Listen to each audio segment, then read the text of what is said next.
আছেন আল্লাহর বান্দা আছেন, আপনারা সালামের জবাব দিয়ে তারা বলবেন আপনারা আসলে আসবেন, নাইলে আমরা এখানে আশিক রাসূলের অভাব নাই, একটু মহাব্বতে জবাব দিবেন। আসসালামু আলাইকুম ওয়া রাহমাতুল্লাহি ওয়া বারাকাতুহু ওয়া মাগফিরাহ। ওয়া আলাইকুম আসসালাম ওয়া রাহমাতুল্লাহি ওয়া বারাকাতুহু। আসসালাতু ওয়াসসালামু আলাইকা ইয়া রাসূলুল্লাহ। আসসালাতু ওয়াসসালামু আলাইকা ইয়া হাবিবাল্লাহ। আসসালাতু ওয়াসসালামু আলাইকা ইয়া শাফিআল মুযনিবিন। আসসালাতু ওয়াসসালামু আলাইকা ইয়া রাহমাতাল লিল আলামিন। আসসালাতু ওয়াসসালামু আলাইকুম ইয়া কুল্লুল আম্বিয়া। আসসালাতু ওয়াসসালামু আলাইকুম ইয়া আমিরা। একটা জবানও কেউ বন্ধ রাখবেন না, সবাই জবান খুলে বায়ান শুনে পড়েন না আল্লাহু আকবার। আমার এই কুমিল্লা জেলার অন্তর্গত মুরাদনগরের বাঙ্গুরা বাজার থানাধীন উকিল সাহেবের বাড়ি অনন্তপুর জান্নাতের বাগানে আগন্তুক আমার মুসলমান ইমানদারেরা, আমি আপনাদেরকে আল্লাহু আকবার বলতে বললাম, আপনারা কেউ আসতে বলেছেন, কেউ জোরে বলেছেন, কেউ কারোর মুখের দিকে তাকিয়ে আছেন। মুসলমান আপনার মনে হয় বুঝতে কষ্ট হয়, একটু মনোযোগের সাথে বোঝার চেষ্টা করবেন। আল্লাহ পাকের পেয়ারা হাবিব মুহাম্মদুর রাসূলুল্লাহ সাল্লাল্লাহু আলাইহি ওয়াসাল্লাম নবী আমার বলেছেন, উম্মতের দলেরা, দুনিয়ার জমিনের মধ্যে একজন মুসলমান যদি তার জবান দ্বারা আল্লাহু আকবারের ধ্বনি প্রকম্পিত করে অথবা আওয়াজ দেয়, আমার আল্লাহ তাআলা ওই বান্দাকে দুনিয়া এবং আখিরাতে 10টা নিয়ামত প্রদান করে।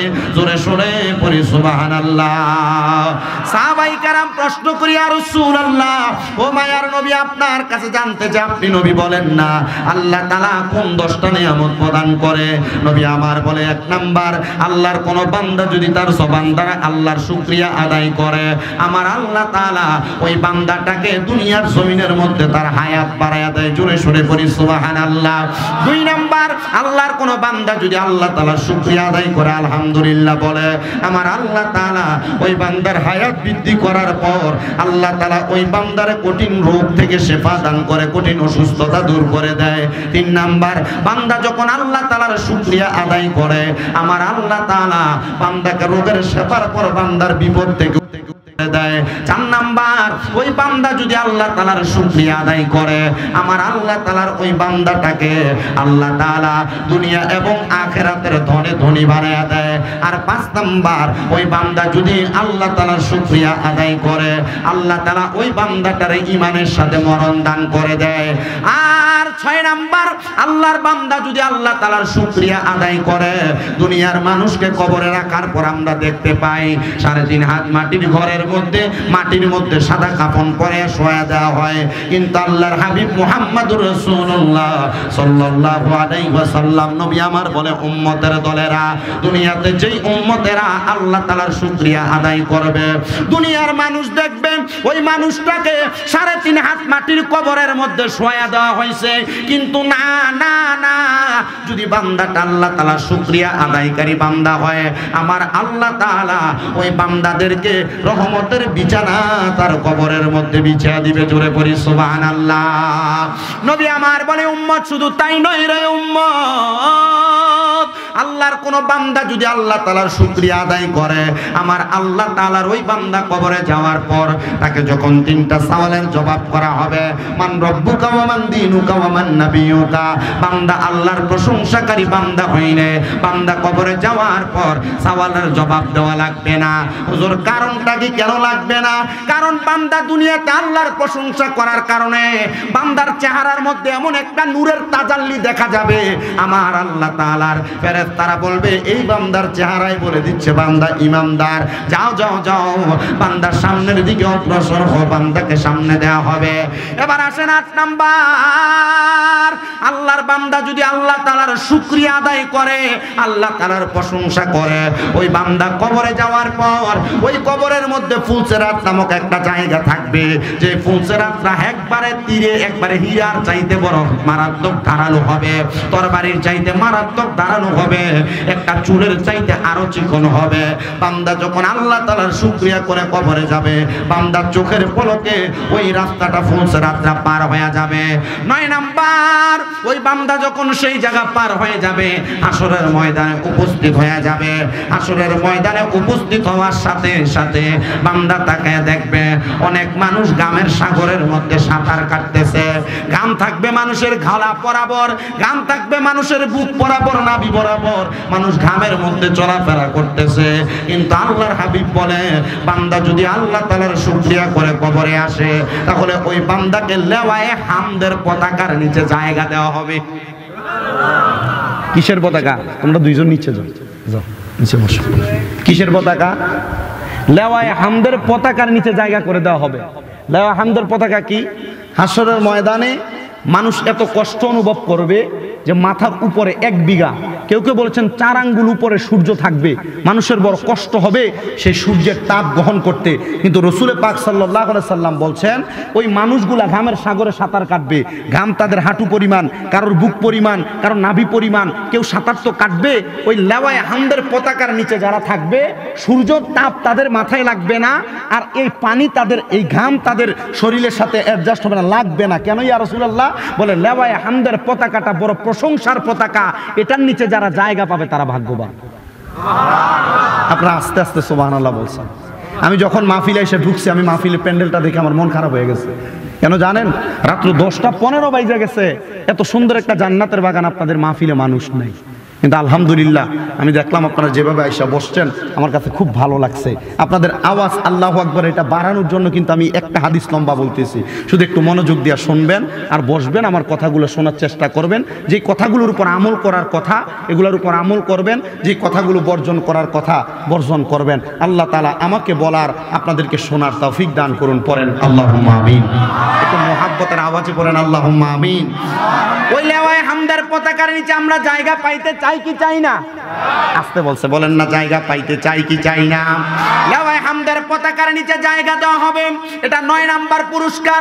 10 নাম্বার, আল্লাহর কোন বান্দা যদি আল্লাহ তাআলার শুকরিয়া আদায় করে, প্রশংসা করে, আমার আল্লাহ তাআলার ওই বান্দা যখন এই লেওয়ায়ে হামদের পতাকা থেকে হাসরের ময়দান পদত্যাগ করে চলে যাবে, হাসরের ময়দান থেকে চলে যাওয়ার পর বান্দার সামনে 2টা জায়গা থাকবে, একটা জান্নাত এবং একটা জাহান্নাম।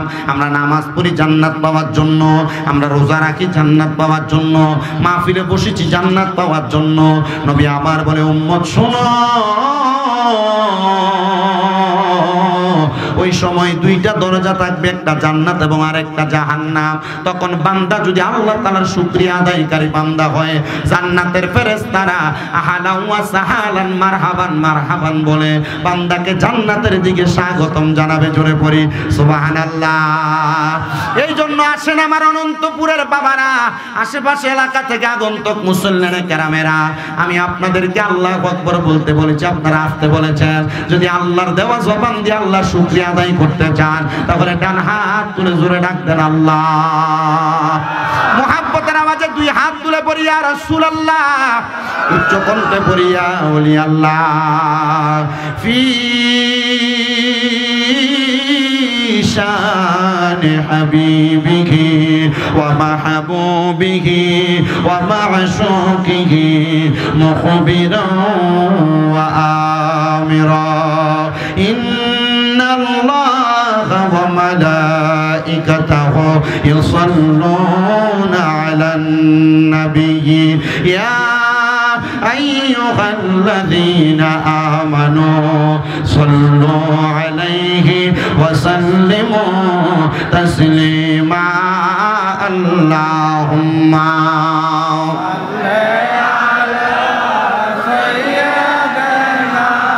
মাওলানা মুহাম্মদ ওয়া আলা আলি সাইয়্যিদিনা। প্রাণ ভরিয়া সালাম জানাই ওই নবীজির রওজাতে, ওই নবীজি সুপারিশ করবে রোজ হাসরের ময়দানে। আল্লাহুম্মা মারহাবা মোহাব্বতে পড়ে ঈমান তাজা হবে মাওলানা ওয়া আলা আলি সাইয়্যিদিনা মোহাব্বতে পড়লে দুরূদ জীবনের গুনাহ ঝরে যায় নবীর প্রেমে পড়লে দুরূদ নবীর দিদার পাওয়া যায় আল্লাহুম্মা সাল্লি আলা সাইয়্যিদিনা মাওলানা মুহাম্মদ ওয়া আলা আলি সাইয়্যিদিনা মাওলানা মুহাম্মদ লা ইলাহা ইল্লাল্লাহু লা ইলাহা লা ইলাহা ইল্লাল্লাহু লা ইলাহা ইল্লাল্লাহু লা ইলাহা ইল্লাল্লাহ লা ইলাহা ইল্লাল্লাহু লা ইলাহা বন্ধু নামাজ রোজা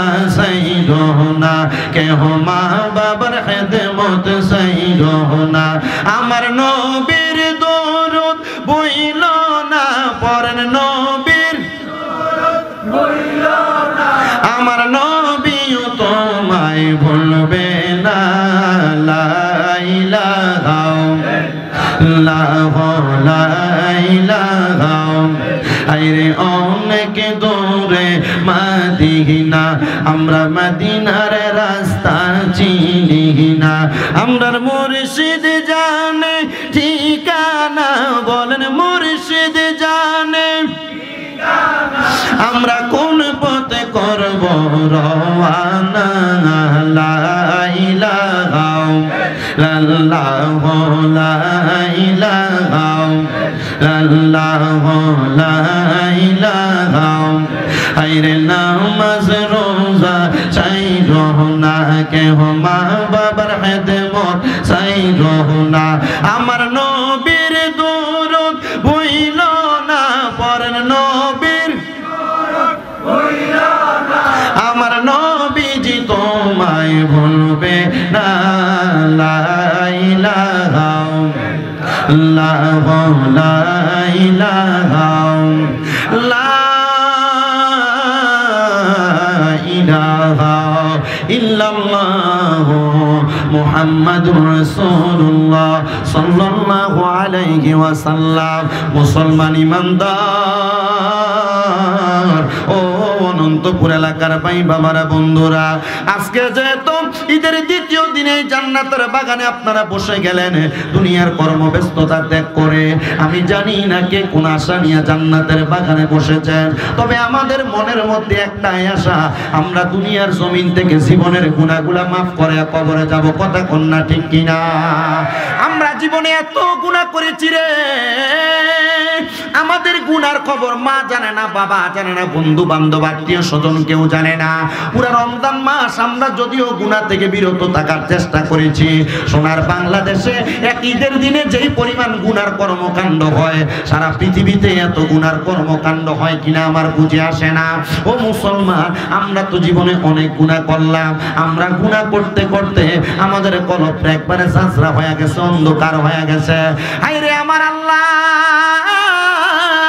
কাল হাসরের ময়দানে যখন আমি হাসরবাসীর সামনে দাঁড়ায়া যাব আপনি তো আমাদের দিকে ফিরেও তাকাইবেন না বলে কারণ কি বলে আমার জীবনে বড় গুনাহ আমার গুনার কারণে আমি আপনার কাছে বড় ধরা খায়া যাব ও আল্লাহ আপনি কি এই গুনার জন্য আমারে জাহান্নামে নিক্ষেপ করবেন আমার আল্লাহ তাআলা জানায়া দেয় বান্দা ও আমার বান্দার দলেরা গুনাহ করতে করতে যদি তোমরা নাজেহাল হয়ে যাও আমি আল্লাহ বললাম লা তাকনাতু মির রাহমাতিল্লাহ আমি আল্লাহর রহমত থেকে তোমরা নিরাশ হয়ো না ইন্নাল্লাহ নিশ্চয়ই আমি আল্লাহ ইয়াগফিরুজ যুনুবা জামিআ সকল প্রকার গুনাহগুলা ক্ষমা করে দেয় ও অনন্তপুরের বাবা যেহেতু জীবনের গুনাহগুলা মাফ করানোর জন্য আমরা এই জান্নাতের বাগানে বসলাম।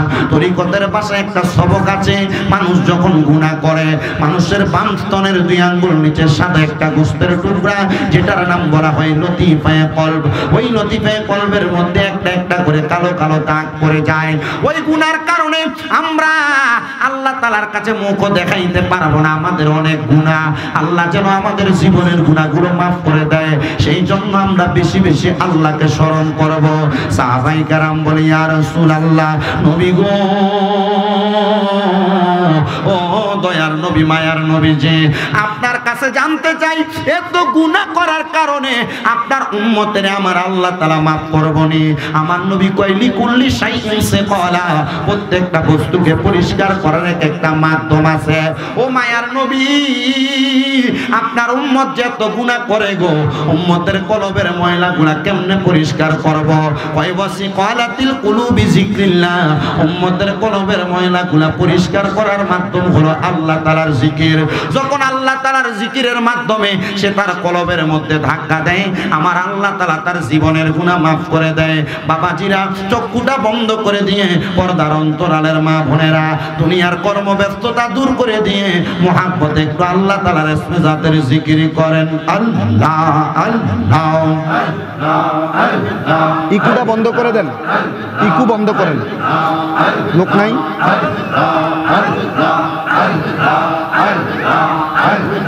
ও মাবুদ মাওলা রে, ডাকি আমরা তোমারে মারহাবা। ও মাবুদ মাওলা রে, ডাকি আমরা তোমারে মারহাবা। আজকের মাহফিল কবুল করো গো আমার জিন্দা নবীর খাতিরে, মাশাআল্লাহ আল্লাহ আল্লাহ। ও মাবুদ মাওলা রে, ডাকি আমরা তোমারে মারহাবা। আল্লাহ আল্লাহ, জবানটা খুইলা আল্লাহ ডাকলে শরম নাই? আমরা করলাম কত গুনাহ, আমরা করলাম কত গুনাহ, মাফ কইরা দাও আমরা রে, দয়া করে বড় ক্ষমা পাপী বান্দা রে, মারহাবা। আল্লাহ আল্লাহ, করলাম কত গুনাহ, খানা তাঙা মাফ কইরা দাও মাবুদ মাওলা গো, মারহাবা। আল্লাহ আল্লাহ, তুমি যদি না করো ক্ষমা, তুমি যদি না করো ক্ষমা, ক্ষমা পাবো কার দ্বারে, দয়া কইরা মাফ কইরা দাও মোর নবীর খাতিরে, মারহাবা। আল্লাহ আল্লাহ, রহিম রহমান নামটি তোমার আছে জানা, আমরা বান্দার দয়া কইরা করবা ক্ষমা, আল্লাহ দয়া কইরা করবা ক্ষমা, মায়ার নবীর খাতিরে মাফ কইরা দাও আমরা পাপী অদম বান্দা রে, মারহাবা। আল্লাহ আল্লাহ আল্লাহ আল্লাহ আল্লাহ আল্লাহ আল্লাহ আল্লাহ আল্লাহ আল্লাহ আল্লাহ। আমি তোমায় না সারিব, আমি তোমায় যাইতে না দিব, দয়াল মুর্শিদ তোমায় পাইলে মনের কথা কইলা কইব, মারহাবা। আল্লাহ আল্লাহ, রাঙ্গা চরণ মইসা দিব আর কাউরে না সইতে দিব, রাঙ্গা চরণ মইসা দিব আর কাউরে না সইতে দিব, প্রাণের মুর্শিদ তোমায় পাইলে মনের কথা কইলা কইব, মারহাবা। আল্লাহ আল্লাহ আল্লাহ আল্লাহ, মুর্শিদ মুর্শিদ চাঙার হয় না যে বদনাম মারহাবা আল্লাহ আল্লাহ আল্লাহ রাসূল পাইতে আমি বায়াত হইলাম মুর্শিদ চাঙার হয় না যে বদনাম মারহাবা আল্লাহ আল্লাহ আল্লাহ আল্লাহ তরিকতার আমল করে কত বাই গেল উপরে গো রাইখো আমায় শুনো জরে আমার আমল নাই মুর্শিদ চাঙার হয় না যে বদনাম মারহাবা আল্লাহ আল্লাহ আল্লাহ রাসূল পাইতে আমি বায়াত হইলাম মুর্শিদ চাঙার হয় না যে বদনাম মারহাবা আল্লাহ আল্লাহ আল্লাহ আল্লাহ আল্লাহ আল্লাহ আল্লাহ আল্লাহ আল্লাহ আল্লাহ আল্লাহ আল্লাহ লা ইলাহা ইল্লাল্লাহু মুহাম্মাদুর রাসূলুল্লাহ সাল্লাল্লাহু আলাইহি ওয়াসাল্লাম। একটা জবানও বন্ধ রাখবেন না, জবানটা ছেড়ে দিয়ে উচ্চ কণ্ঠে বলেন আমরা সবাই জিকির করলাম একজনের, তিনি কে? ওই আল্লাহ তাআলার জিকির করলে আল্লাহ জীবনের গুনাহ মাফ করতে পারে কি পারে না? ও মুসলমান ইমানদার, ওই আল্লাহ তাআলার কোরআনুল কারীম থেকে আমি আপনাদের কাছে একটা আয়াতে কারিমা আমার খুতবার মধ্যে তেলাওয়াত করেছি। আমি চেষ্টা করব আপনাদের কাছে ওই আয়াতের নিরিখে কিছু কথা বলার জন্য। আমার আল্লাহ তাআলা কোরআনুল কারীমের মধ্যে ঘোষণা করেছে বিসমিল্লাহির রহমানির রহিম ইয়া আইয়ুহাল্লাযীনা আমানুত্তাকুল্লাহা ওয়াল তানজুর নাফসুম মা কদ্দামাত লিগাদিন ওয়া ইন্নাল্লাহা খাবীরুম বিমা তা'মালুন। আপনারা বলেন আমি আল্লাহ তাআলার কোরআনুল কারীম থেকে যে আয়াতে কারিমা তেলাওয়াত করেছি, এই কোরআনুল কারীমের মধ্যে যে ৬৬৬৬ খানা আয়াত আছে, এই আয়াতের মধ্যে কলম বসানোর ক্ষমতা বাংলার কোন সৃষ্টির আছে নাকি? না না না, যেই কোরআনের ব্যাপারে আল্লাহ তাআলা নিজেই বলেছেন লা রাইবা ফীহি, এটার মধ্যে কোনো সন্দেহ নাই, এই সন্দেহহীন কোরআন থেকে আমি আয়াত তেলাওয়াত করেছি, যেখানে আমার আল্লাহ তাআলা ঘোষণা করেছে ইয়া আইয়ুহাল্লাযীনা আমানু, ওহে যারা ঈমানদার। একটু ভেঙ্গে ভেঙ্গে অনুবাদটা বোঝার চেষ্টা করেন।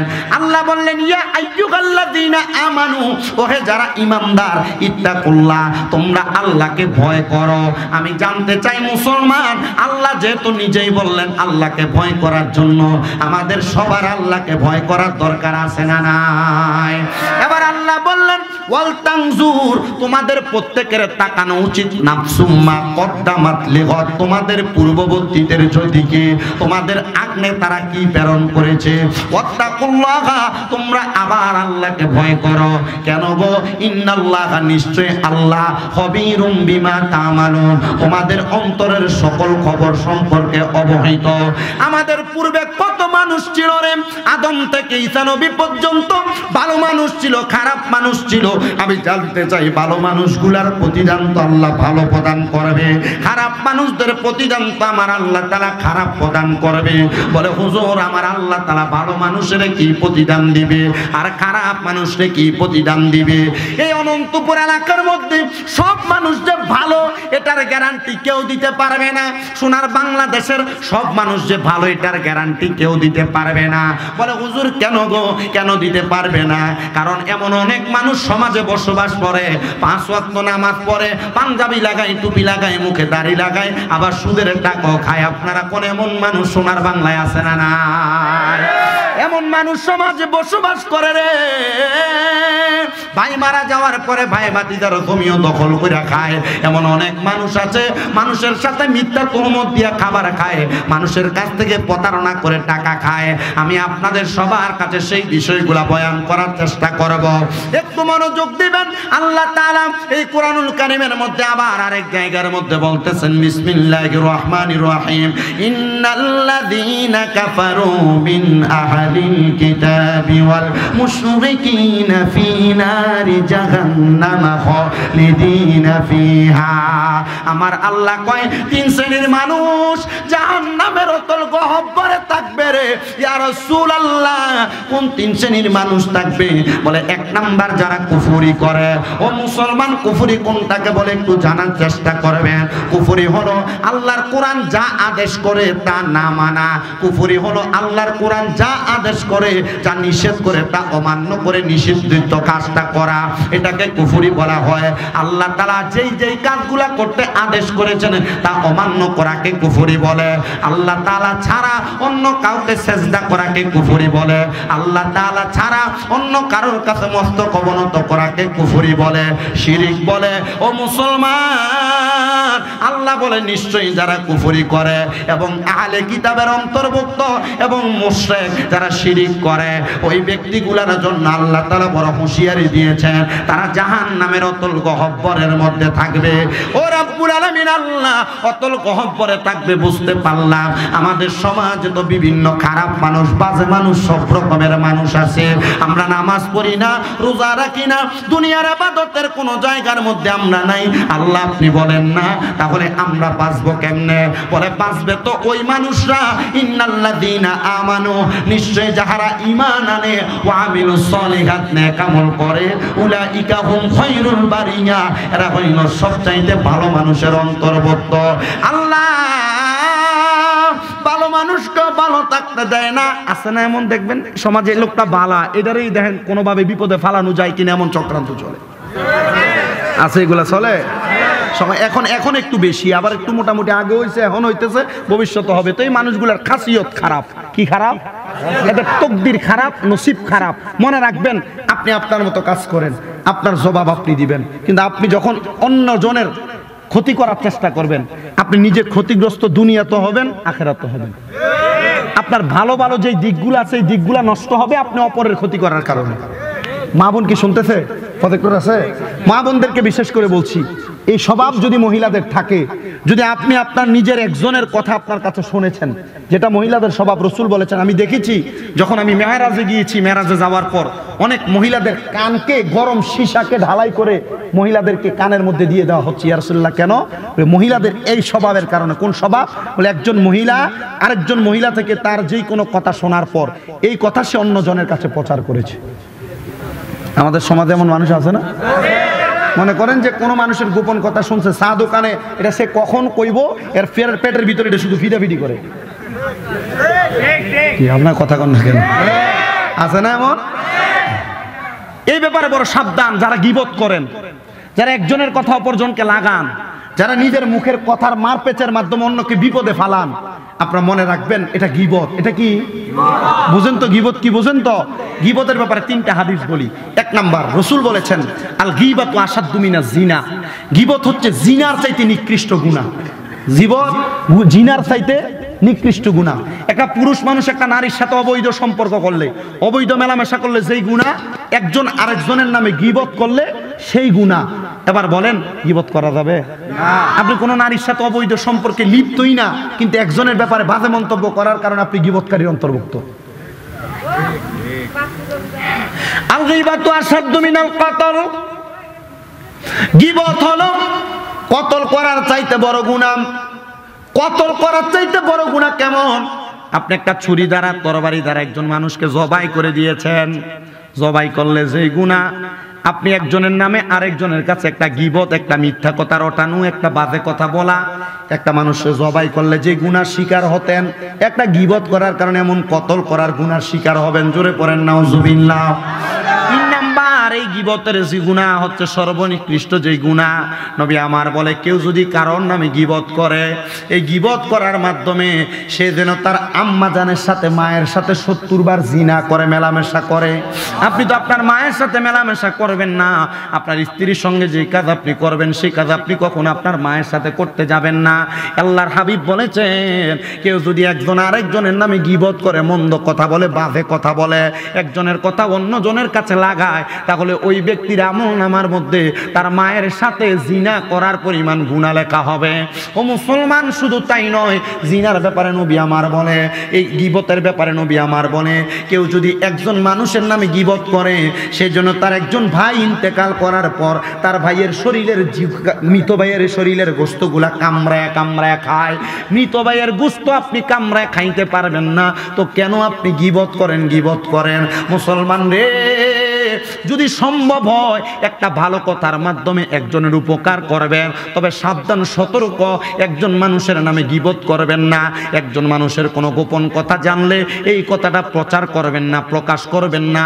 মনে রাখবেন, দুনিয়াতে কোনো মুসলমান যদি কোনো মুসলমানের গুনাহকে গোপন করে রাখে, মুসলমান কোনো মুসলমানের গুনার কথাকে গোপন করে রাখে, তাহলে কাল ময়দানে মাশরে আল্লাহ তাআলা ওই ব্যক্তির গুনাহগুলা গোপন করে রাখবেন। হাশরের ময়দানবাসীর কাছে তাকে লজ্জিত করবেন না, শরম দিবেন না।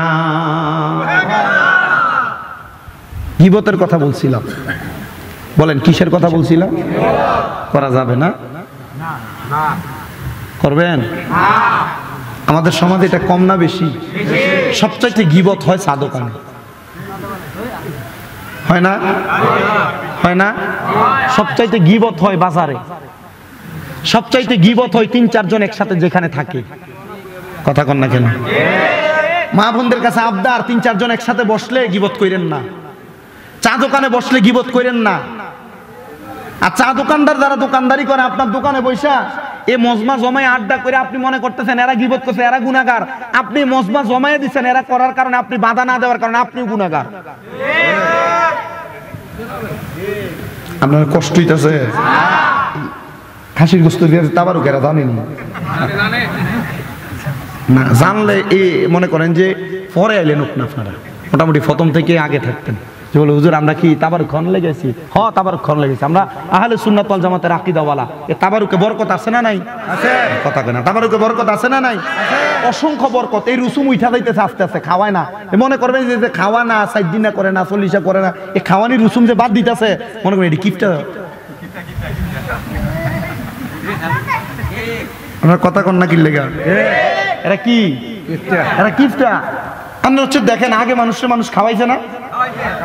খাওয়াইছে না? 4 দিনের সময় খাওয়াইছে না? 40 দিনে খাওয়াইছে না? বাড়িতে বিভিন্ন রকমের অ্যারেঞ্জমেন্ট করে, আয়োজন করে মানুষে খাওয়াইছে না? এই খানানি উঠে গেছে। সবে বরাতে খাওয়াইতো, সবে কদরে খাওয়াইতো, সবে মেলাতে খাওয়াইতো। দেখবেন যারা বেদাত ফতোয়া দিব, বুঝবেন এটা কিফটা, আসলে এটা খাওয়াইনার হক কেনা। এর নিজে খায়ও না, খাওয়ায়ও না। কিন্তু আবার মাঝে মাঝে এটার দাওয়াত দিয়ে দেখবেন, এটা কিন্তু আপনার বাড়িতে আক্কাতারে হাজির হইব, নিজে খাওয়াইতো না। এই কথা কন না কেন? ঠিক আছে তো কথা? আল্লাহ এগুলা থেকে আমাদেরকে হেফাজত করে। আমরা আস্তে আস্তে আমিন কোন একটু মুহাব্বতে দুরূদ শরীফ পড়েন। আল্লাহুম্মা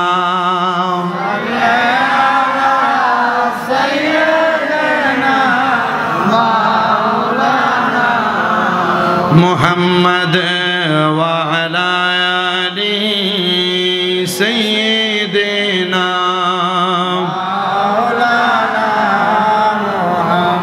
যেই কথা বলতেছিলাম, বাজে মানুষের কথা, গীবতের কথা, বাজে মানুষের কথা, গীবতের কথাগুলা ত্যাগ করা লাগবে। কথা কোন ঠিক কিনা? আসেন আমার মুসলমান ইমানদারেরা, তো জাহান্নামে যাবে জাহান্নামীরা, বাজে মানুষরা, মুশরিকরা, কুফরি করনেওয়ালারা, আহলে কিতাবরা। কিন্তু আমার নবী বলেছেন জান্নাতে যাবে তারা যারা মুমিন, যারা কখনো দুনিয়ার জমিনের মধ্যে ভালো কাজ ত্যাগ করে নাই, ভালো কাজগুলা করেছে।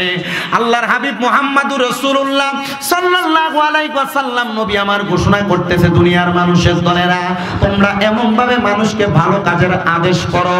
ইয়া রাসূলুল্লাহ, কেমন করে ভালো কাজের আদেশ করব? এবার আসেন ভালো কাজের আদেশের ব্যাপারে শোনাই।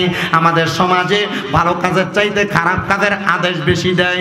একজন আরেকজনের সঙ্গে ঝগড়া লাগলে দেখবেন তৃতীয় পক্ষ এসে একজনের কইয়া দেয়, মানুষ না তো তুই কিচ্ছালা, বিচার তো আমরাই করবো। আছে না নাই? ঝগড়া বিবাদ লাগাইয়া দেয়, গালি গালা শিখাইয়া দেয়, এই কথা ওই কথা শিখাইয়া দেয়।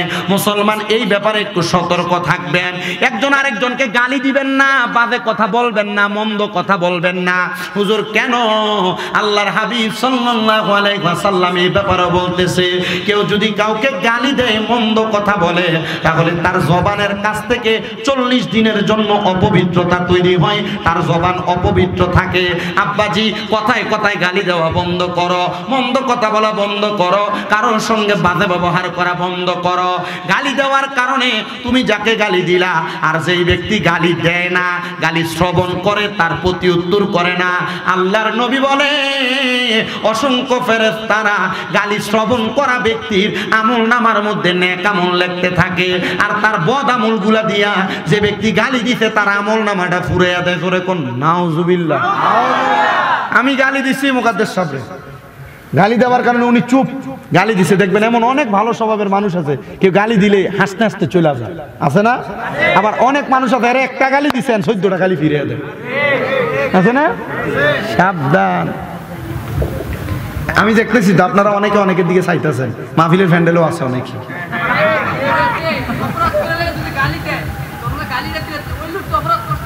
মানে যে অপরাধ করছে তারা গালি দিছে, ওই প্রতিবাদ বিচার আছে না?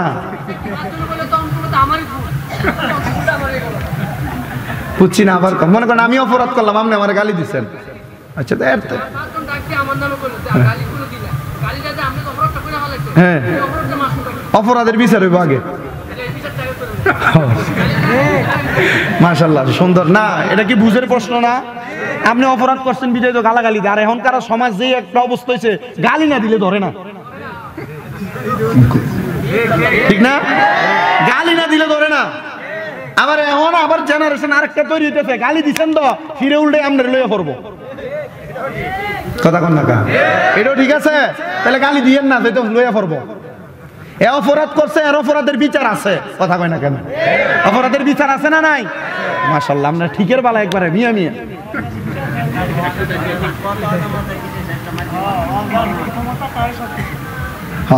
আল্লাহ বোঝার তৌফিক দিক, আমিন কোন। আসলে আমি কোনো বাবা ভালো আলেম না, আমার মানুষ দাওয়াত দেয়, সোশ্যাল মিডিয়া তো ওয়াজ দেখে, জন্য বেশি দাওয়াত দেয়। আলহামদুলিল্লাহ বেশি দাওয়াত হই।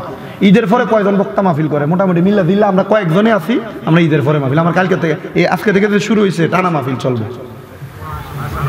এই মাহফিলটা তো গতকালকে ছিল, ঠিক না? 1 তারিখে ছিল, কইছে 1 তারিখে তাই হিসাব আইব। কোথায়? আমি ডেটটা ফিস নামাই দিছি, একদিন 4 তারিখ আসবে, আমি 1 তারিখ পিছিয়ে দিছি। আনালে যদি এটা না পিছিয়েতাম, আমার আগামী গতকালকে মাহফিল থাকতো একটা, আমার টানা মাহফিল আছে। আলহামদুলিল্লাহ, দোয়া করতেন না আপনারা? আমি আসছি, এই যে ওনার ছেলেটা আমার মাদ্রাসায় পড়ে, আপনাদের এলাকায় 2টা ছেলে, ইয়াসিন এবং নাদিম। আপনাদের দোয়ায় আমার মাদ্রাসায়, আপনাদের দোয়া 6টা মাদ্রাসা, আমার 6টা। এই এলাকার এই যে 2টা না, আরো পোলাপান আছে, ওই যে এদিকে 5 কিত্তার পোলাপান আছে, হোমনার পোলাপান, বানসারামপুরের আছে, আখাউড়া, ব্রাহ্মণবাড়িয়া, হবিগঞ্জের পোলাপান আমার মাদ্রাসা আছে। দোয়া করবেন না আপনারা? আপনার ছেলেরা, নাদিমের কয় পারা চলে এখন? 7 পারা চলতেছে, আর কে ছেলে সে আসি, এদেরও পড়া চলতেছে। আপনারা শুধু দোয়া করবেন, যদি আপনারা পোলাপান দেন লয়ে দেবেন আমার মাদ্রাসা। আমার এনে নিরিবিলি একটা সুন্দর ব্যবস্থা, বাগনের ব্যবস্থা নেই, এই জন্য দূরের পোলাপানও আমার কাছে দেয়। আপনারা দোয়া করবেন না আমার লাইগা? তাহলে মোটামুটি কেউ যদি অন্যায় করে, তার 14 গোষ্ঠীরে গালাগালি করবেন, কেমন?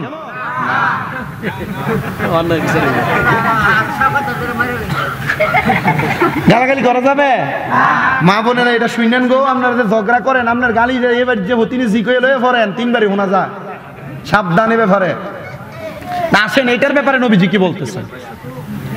আল্লাহ পাকের পেয়ারা হাবিবের একজন প্রখ্যাত সাহাবী নবীজির কাছে বিচার নিয়ে আসছে, ইয়া রাসূলুল্লাহ, এই যে ইহুদি দৌড়ে আসতেছে, নবী সে আমাকে বাজে কথা বলে, মন্দ কথা বলে, গালি দেয়, খারাপ কথা বলে। আমার নবীজি সাহাবীর দিকে তাকায় তাকায় মুস্কি মুস্কি হাসতেছে। সুবহানাল্লাহ নাই? মনে রাখবেন, মান সমাতানা জাত, যে চুপ থাকে সে মুক্তি পায়। যারা চুপ থাকতে পারবেন, মনে রাখবেন, আপনি যদি, আপনার সাথে কেউ যদি অপরাধ করে, আপনি নাজাত পেয়ে যাবেন। কারণ এই চুপ থাকাটা এত বড় হাতিয়ার, শত্রুর বিপক্ষে কাজ করে চুপ থাকাটা। রহমতের নবীজিকে ওই সাহাবী বলি, ইয়া রাসূলুল্লাহ, সে আমাকে মন্দ কথা বলে। আমার নবীজি মুস্কি মুস্কি হাসতেছে। সাহাবী ডাক দিয়ে কই, নবী, আপনার সম্মুখে আমাকে আরেকবার মন্দ কথা বলেছে, আপনি আবারও হাসতেছেন। আমার নবী বলতেছে, সাহাবী, আমি নবীজি তার দিকে তাকায় হাসি না, তোমার দিকে তাকায় হাসি না, আমি নবী রহমতের ফেরেশতার দিকে তাকায় তাকায় হাসি। ফেরেশতার দিকে তাকায় তাকায় হাসেন। ইয়া রাসূলুল্লাহ, আসি আপনি, আমি আর 2জন লোক। নবী আপনি আছেন, আমি আছি, আর আমার প্রতিপক্ষ আছে ইহুদি। নবীজি ফেরেশতা পাইলেন কোথায়? আপনারা বলেন। আমরা যা দেখি নবীও কি তাই দেখে নাকি? না, নবী আমাদের চাইতে বেশি দেখে, কারণ তিনি ওয়ামা আরসালনাকা ইল্লা রাহমাতাল লিল আলামিন। ওই নবীর সাথে সাধারণ মানুষের কোনো তুলনা হয় না, হয় নাকি? না না না, দেখবেন অনেকে আপনারা বুঝে চলে যাবে নবীও তো বিয়া করছে, নবীর মাইয়া হইছে, পোলা হইছে, নবীও খানা খাইছে, তো নবী তো আমাদের মতোই সাধারণ। বাবাজি, আমি আপনাদের কাছে স্বাভাবিকভাবে বোঝাইতে চাই, নবীর সাথে কোনো মানব জাতির স্বাভাবিক তুলনা হতে পারে না। কারণ নবীজিকে আমার আল্লাহ তাআলা উত্তম সম্মান, উত্তম মর্যাদা দিয়ে বানাইছেন। ওই নবীজি এমন নবী, ওই নবীকে আল্লাহ রহমত বলে ঘোষণা করেছি। রহমতের নবী বলে, আমি যা দেখি তুমি তো তা দেখতেছো না। ইয়া রাসূলুল্লাহ, কি দেখেন? এ সাহাবী, আমি দেখতেছি তুমি যখন তার দিকে তাকিয়ে থাকো, সে তোমাকে বাজে কথা বলে, মুখের ভাষা খারাপ করে। সাহাবী বলে, ইয়া রাসূলুল্লাহ, আপনি কি দেখেন? বলে, আমি দেখি ফেরেশতারা তোমার আমলনামাতে নেক লেখে, আর তোমার গুনাহগুলো তার আমলনামার মধ্যে দিয়া দেয়। দ্বিতীয়বার আবার গালি প্রদান করেছে। সাহাবী মারতে না, কোনো কথা বলে না। তৃতীয়বার আবার মন্দ কথা বলেছে। এবার সাহাবী তার প্রতি উত্তর প্রদান করেছে। সাহাবী তাকে দেখে প্রতি উত্তর দেওয়ার সাথে সাথে আমার নবীর হাস্যোজ্জ্বল চেহারাটা একবারে মলিন হয়ে গেছে। সাহাবী ডাক দিয়ে কই, ইয়া রাসূলুল্লাহ, আমার একবার গালি দিল আপনি হাসলেন, দুইবার গালি দিল আপনি হাসলেন, তৃতীয়বার আমাকে মন্দ কথা বলার পরে আমি তাকে প্রতি উত্তর প্রদান করলাম। নবীজি, আপনার চেহারা মুবারক আপনি মলিন করে ফেললেন। ইয়া রাসূলুল্লাহ, কারণটা কি আমাকে বলবেন নি নবী? নবী আমার কয়, সাহাবী, তুমি যখন দুইবার তার জবাব দেও নাই, তখন তোমার আমলনামার মধ্যে অসংখ্য ফেরেশতার নেক আমল লিখতেছিল, আর তার আমলনামার মধ্যে তোমার গুনাহগুলো বর্ষিত করে দিতেছিল। কিন্তু যখন তুমি তার গালির প্রতি উত্তর প্রদান করেছো, তখন তোমার আমল লেখা বন্ধ, তখন তার আমলনামার মধ্যে আমল লেখা শুরু হয়ে গেছে। আমি আপনাদের সবার কাছে সাবধানতা, সতর্কতা অবলম্বনের জন্য বলতে চাই, গালিগালাজ মুখ থেকে পরিহার করবে। মনে রাখবেন, যারা গালি দেয়, যারা বাজে কথা বলে, যারা মন্দ কথা বলে, তাদের নাম হলো ফাসেক। এই ফাসেক নামাজ পড়লে নামাজ কবুল হয় না, ফাসেকের পেছনে নামাজ পড়লে নামাজ হয় না। আব্বাজি, সাবধান, সতর্ক হয়ে যান, ফাসিকি থেকে আপনারা দূরে সরে আছেন। তো আল্লাহ তাআলার একজন বান্দা হযরতে সাঈদ ইবনে মুসাইয়াব রাহমাতুল্লাহ আলাইহি, যিনি বসবাস করতেন ইরাকের জমিনে। সাঈদ ইবনে মুসাইয়াব বলে, আমি যখন দুনিয়ার রাস্তা দিয়ে হাঁটতাম, আমি দুনিয়ার চারদিকে যখন তাকাইতাম, আমি তাকাইলে ভালো কোনো মানুষ দেখতাম না। আমি রাস্তা দিয়ে হেঁটে হেঁটে যাইতাম, আমার সামনে আমি যখন মানুষের চেহারার দিকে তাকাইতাম, আমি দেখতাম তাদের চেহারাটা কুকুরের রূপ ধারণ করেছে। কিসের রূপ ধারণ করছে? আপনার কথা বন্ধ হয়েছে, আমি খুতবা শুরু করা থেকে আপনার কথা চলতেছে। আল্লাহর রাস্তায় নিজে না ওয়াজ শুনলে ডিস্টার্বের দরকার নেই। আমি আপনাকে শরম দিচ্ছি না, আমি চাই যে আপনার কারণে আরেকজনের ডিস্টার্ব না হোক। আমি আলহামদুলিল্লাহ আমার মাহফিলে কখনো কখনো মানে কথাবার্তা হইচই হয় না, কারণ আমি বললাম না আমার 6টা মাদ্রাসা, আমি সবগুলা মাদ্রাসায় বাচ্চা কন্ট্রোল করতে করতে আমার একটা ধারণা হয়েছে যে কি বললে মানুষ কন্ট্রোল হবে। আমি একটা সময় একরকম ওয়াজ করছি, আলহামদুলিল্লাহ আমি গত 3 বছর আমি যেভাবে ওয়াজ করি, আমার মাহফিলের শ্রোতা যেভাবে আসে এইভাবে বসে থাকে। কথা কি বুঝতে পারছেন? আমি জানি এই এলাকাতে তরিকতপন্থী আছে, এই জন্য জিকির আজকার করছি, দুরূদ শরীফ আদায় করছি, এরপর ওয়াজে ঢুকছি। আমি পারবো না আমি যে অকাট্যভাবে আমি সময় ব্যয় করতে গজল গাইতে। এখন একটা গজলও গাই নাই, গাইছি আমি একটা গজলও গাই নাই। আমার বলছে হুজুর আপনি মাইক ছাড়ার আগে আপনি আমরা নিয়ে একটু জিকির করেন। আমি কিছু করবো, কিন্তু আমি যদি আপনার 2-1টা কথা না বলে আমার হক আদায় হবে না। আর আল্লাহ তাআলা এই জিহ্বাটারে আগুনের কেচি দিয়ে কাটবে। তা আমার যেমন হক আপনার তেমন হোক, আল্লাহ আমরারে বোঝার তৌফিক দান করুন। আব্বাজি, এখন বর্তমান সমাজে ওয়াজ মাহফিল বহু জায়গায় হয়, অনেক জায়গায় উরুস মুবারকের নাম দিয়ে গান বাজনা হয়, হয় না? তাই এর চাইতে আমাদের এই জান্নাতের বাগানটা বহুত ভালো না? আপনি জানেন, আপনারা যারা এখানে বসছেন, যারা বাড়ি ঘরে ওয়াজ শুনতেছেন, আজকে আপনাদের চাইতে আপনার যে মাহফিল হয়েছে আপনারা খুশি না? 7 বছর মাহফিল, আপনারা সবাই খুশি। আপনাদের চাইতে সবচাইতে বেশি খুশি এলাকার কবরবাসীরা। আপনারা কি খুশি? আমরা ঈদের দিনে আনন্দ করছি না, আজকে তাদের জন্য ঈদের চাইতে বেশি আনন্দের দিন। কেন জানেন? কারণ আল্লাহ তাআলা আজকের মাহফিলের উসিলায় প্রত্যেক কবরবাসীর রুহুকে উন্মুক্ত করে দিছে, ছেড়ে দিছে। আর কবরবাসীরে চারদিক দিয়ে ঘুরতেছে। ফকির যেভাবে ভিক্ষা চায়, আপনার দাদা, আপনার মা, আপনার বাবা বংশের মানুষ যারা কবরে, এরা এইভাবে ভিক্ষা চাইতেছে, ও সন্তান আমার দেও না, একটু দোয়া করো না আমার জন্য। তখন এই দুই প্রকারের কবরবাসী আছে। এক প্রকার কবরে যায় দেখবে আল্লাহ এদের কবর আযাব মাফ করে দিছে, আরেক প্রকার যায় দেখবে মাফ করে নাই। তো যারা মাফ পাইছে তারা বলবে আল্লাহ কেমনে মাফ পাইলাম? বলে তুমি এমন কিছু ওয়ারিসদার দুনিয়াতে রাইখা আসছো যে তোমার জন্য দোয়া করছে, আর আমি তার দোয়ার বরকতে তোমারে মাফ করে দিচ্ছি। আর যাদেরকে মাফ করা হয় নাই, সে বলবে আল্লাহ আমার পাশের ব্যক্তিকে মাফ করে দিলেন, আমারে মাফ করলেন না আপনি। আল্লাহ কারণ কি? বলে তুমি এমন কোন ওয়ারিসদার রাইখা আসো নাই যে তোমার জন্য জান্নাতের বাগান মাহফিলে যাইয়া ওয়া শুনবে আর তোমার জন্য দোয়া করবে। মনে রাখবেন, একটা কবরবাসীর জন্য দোয়া কেমন জানেন? সমুদ্রে ডুইবা যাইতেছে কোনো মানুষ, হঠাৎ করে একটা নৌকা যায় তার উদ্ধার করলে এই ডুবন্ত ব্যক্তি যত খুশি হবে, একটা কবরবাসীর জন্য দোয়া করলে এই দোয়াটা তার জন্য এর চাইতে আরো বেশি খুশি কবরবাসী হবে। আল্লাহ আপনার বোঝার তৌফিক দান করুন। অল্প সময় আমাকে কথা বলতে দেন, ইনশাআল্লাহ আমি আমার অল্প সময় কথা বলে আমি বিদায় নিয়ে চলে যাব। আমি বেশি রাত্র করবো না, 12টার মধ্যে মুনাজাত করে আপনাদেরকে বিদায় দিচ্ছি। আপনারা শুনবেন, শোনার পর চেষ্টা করবেন আমার কথাগুলোর উপর আমল করতে। আমি যে দুইটা কথা আপনাদেরকে প্রথম বলছি, গীবত ত্যাগ করা এবং গালিগালাজ বন্ধ করা, আপনারা কোনতো এই দুইটা কাজ যদি আপনারা করেন, আমাদেরকে এই দুইটা কাজের উপর আমল করলে আল্লাহ তাআলা মাফ করতে পারে না? আপনি আখলিস দীনাকা ইয়াকফিকাল আমালুল কলিল, ও তোমার ঈমানকে খাঁটি করো, অল্প আমল তোমার নাজাতের জন্য যথেষ্ট হবে, বেশি আমল লাগবে না মিয়া। অনেকে আমি যে প্রথমে বললাম যে নামাজ পড়ে সুদ খায়, নামাজ পড়ে খেতের আইল কেটে সিফা বানাইছে, নামাজ পড়ে পরের হক মাইরা খায়, নামাজ পড়ে ভাই বাতিজা জমি দখল করে খায়, নামাজ পড়ে মিছা কথা কইয়া খায়, এ মানুষের নামাজ দিয়ে কোনো কাম হইব? তা আপনি ঈমানটারে ঠিক করেন, অল্প ছোট্ট একটা আমল করেন, এটা দিয়ে মাফ পাওয়া যাবে। আল্লাহ আমাদেরকে মাফ করুন, পড়েন আমিন। সবাই মুহাব্বতে দরুদ শরীফ পড়েন, আল্লাহুম্মা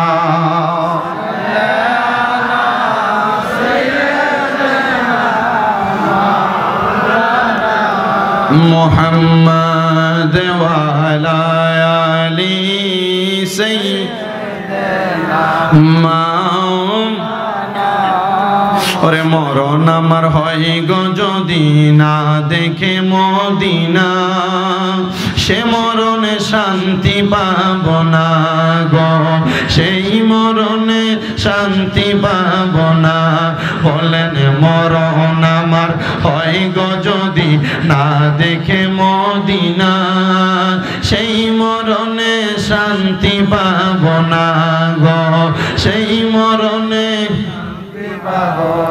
আমার মুসলমান ইমানদাররা গভীর মনোযোগ দিয়ে বয়ান শ্রবণ করবেন। হযরতে সাঈদ ইবনে মুসাইয়াব বলে, আমি যখন রাস্তা দিয়ে হাঁটতে হাঁটতে বের হই, আমি যার চেহারার দিকে তাকাই আমি কোনো ভালো মানুষ দেখি না। আমি প্রত্যেকের চেহারার দিকে তাকাইলেই দেখি তাদের চেহারাটা কুকুরের রূপ ধরে আছে, তাদের চেহারাটা কুকুরের মতো হয়ে গেছে। কিন্তু হঠাৎ করে আমার বাড়িতে একজন আল্লাহর বান্দা সুন্দর পাঞ্জাবি লাগায়া, সুন্দর পোশাক লাগায়া আইসা ডাক দিয়া কই, ওগো সাঈদ ইবনে মুসাইয়াব, আপনার কাছে আমি একটা আবেদন করতে চাই। বলে কি আবেদন করবা? বলে দুনিয়ার মায়া, দুনিয়ার সম্পদ যেহেতু আমার কবরে কোনো কাজে আসবে না, আমি আমার সব সম্পদ মানুষের মাঝে দান করে দিতে চাই, মানুষের মাঝে সদকা করে দিতে চাই। বলে কারণ কি? বলে অন্য কোনো কারণ না, আমি আমার সম্পদগুলা দান করার মাধ্যমে আমি আল্লাহ তাআলার রেজামন্দি হাসিল করতে চাই, আল্লাহ তাআলার সন্তুষ্টি অর্জন করতে চাই। সাঈদ ইবনে মুসাইয়াব ওই ব্যক্তিকে বলেন, তুমি তো আমার কাছে আসছো, যাও এই 3 রাস্তার মোড়ে আমার এলাকায় যে জায়গা আছে সেই জায়গায় যাইয়া একটা সুন্দর মানুষ দেখলে তার কাছে তুমি তোমার সম্পদগুলো ব্যয় করে দিবা। সাঈদ ইবনে মুসাইয়াব কয়, হুজুর গো, যেহেতু আপনি আমারে আদেশ করে, আমি তোমাকে আদেশ করেছি, সুন্দর পোশাক আছে, লেবাস আছে, যাও তুমি সম্পদগুলো দান করে দাও। উনি বলেন, আমি রওনা করলাম। 3 রাস্তার মোড়ের সামনে যাইয়া আমি দেখলাম রাস্তার দিকে তাকায়া তাকায়া মানুষের চেহারা দেখা যায় না। হুজুর যা দেখেছে আমিও তা দেখতেছি, একটাও মানুষ না, সবগুলার চেহারা কিসের মতো? দান করার মতো লোক পায় না, দান করার মতো। এই যে আমাদের সমাজে কিছুদিন আগে আপনারা যাকাত ফেতরা দিচ্ছেন না, রমজানের ঈদের পরে ফেতরা দিচ্ছেন না, অনেকে দিয়ে দিচ্ছেন, আর কোনো রকম গরিব পাইলে হয়েছে। বহু এলাকার ভিতরে গরিব, আপনি এর জাকাত ফেতরা খায়, আপনি খবর নিয়ে দেখেন যে ফকির হইলো গরিব হইলো, এর 2টা অটো আছে, একটা সিএনজি আছে। আমাদের এলাকার এমন ফকির আছে, ফকির সুদে টাকা লাগায়। কিসে টাকা লাগায়? সুদে টাকা লাগায়। ভিক্ষা করে বিল্ডিং করছে। আমি আপনাদেরকে বলতেছি বাবা, ওই আগন্তুক ব্যক্তি বলে আমি ওই জায়গায় যাওয়ার পর কোনো মানুষ দেখি না, সবগুলার চেহারা দেখে একবারে কুকুরের মতো আমি আমার সম্পদ কাকে ব্যয় করব। হুজুরকে বললাম, হুজুর এই সম্পদ ব্যয় করার মতো আমি কোনো মানুষ খুঁজে পাই নাই, যার দিকে তাকাই তার চেহারা দেখি কুকুরের মতো। বলে ঠিক আছে বাবা, তুমি তোমার সম্পদগুলাকে দিয়া তুমি চেষ্টা করে একটা দ্বীনি মার্কাজ তৈরি করতে, আল্লাহ তাআলার ঘর মানে মসজিদ তৈরি করতে, অথবা একটা কোরআন শিক্ষা কেন্দ্র তৈরি করতে। উনি বলেন আমি হুজুর সাইদ ইবনে মুসাইয়াবের অনুমতি ক্রমে আমার যে বাড়ি ছিল পুরাটা বাড়ি রে আমি আল্লাহ তাআলার কোরআন শিক্ষা কেন্দ্র বানায় ফেললাম। আমি একটা ইবাদতখানা বানাইলাম, ইবাদতখানা বানায়া আমি নিজে নিজে ইবাদত করতে লাগলাম। এলাকার মানুষ এমন গুমরা, আমি যখন ইবাদত করার আগে আযান দেই বাইরে দাঁড়ায়া, মানুষ মসজিদের মধ্যে আসে না, আমি একা একা আমার বানানো ইবাদতখানাতে ইবাদত করতাম। হায় রে, আমি ইবাদত করতে করতে আমার বয়স ভারী হয়ে গেছে। সাইদ ইবনে মুসাইয়াব বলে সে যখন দান করার মতো কোনো মানুষ পায় না, সে যখন ইন্তেকাল হঠাৎ করে ফেললো, ইন্তেকালের আগে তো একটা ইবাদতখানা বানাইছেন, একটা কোরআন শিক্ষা কেন্দ্র বানাইছেন। ইন্তেকাল করার পরে আমি আমার আল্লাহ তাআলার কাছে কান্না করতে লাগলাম, ও মনিব মাওলা গো, ফরিয়াদ জানাই তোমার দরবারে, তুমি তো আমাকে দুনিয়াতে কোনো সম্পদ দাও নাই, কিন্তু সম্পদওয়ালা একজন ব্যক্তি আমার সামনে আসছে, তার সম্পদ দান করতে চাইছে, দান করতে পারে নাই। আমি তাকে পরামর্শ দিয়েছি ইবাদতখানা বানানোর জন্য, আমি তাকে পরামর্শ দিয়েছি কোরআন শিক্ষা কেন্দ্র তৈরি করার জন্য। আল্লাহ তোমার নবী না বলেছে দুনিয়াতে কোনো মানুষ যদি কোনো মানুষের জন্য কোরআন শিক্ষার একটা বাগান তৈরি করে দিয়া দেয়, ওই ব্যক্তিটা নাকি তোমার হাবিবের সাথে জান্নাতে যাবে। ও আল্লাহ, সে যে ইন্তেকাল করেছে তার মরার পরে তার কবরের অবস্থা আমি জানতে চাই। এবার আমার হাবিব মুহাম্মদুর রাসূলুল্লাহর ওই উম্মত সাইদ ইবনে মুসাইয়াব বলে রে, আমি 2 রাকাত নফল নামাজ পড়লাম।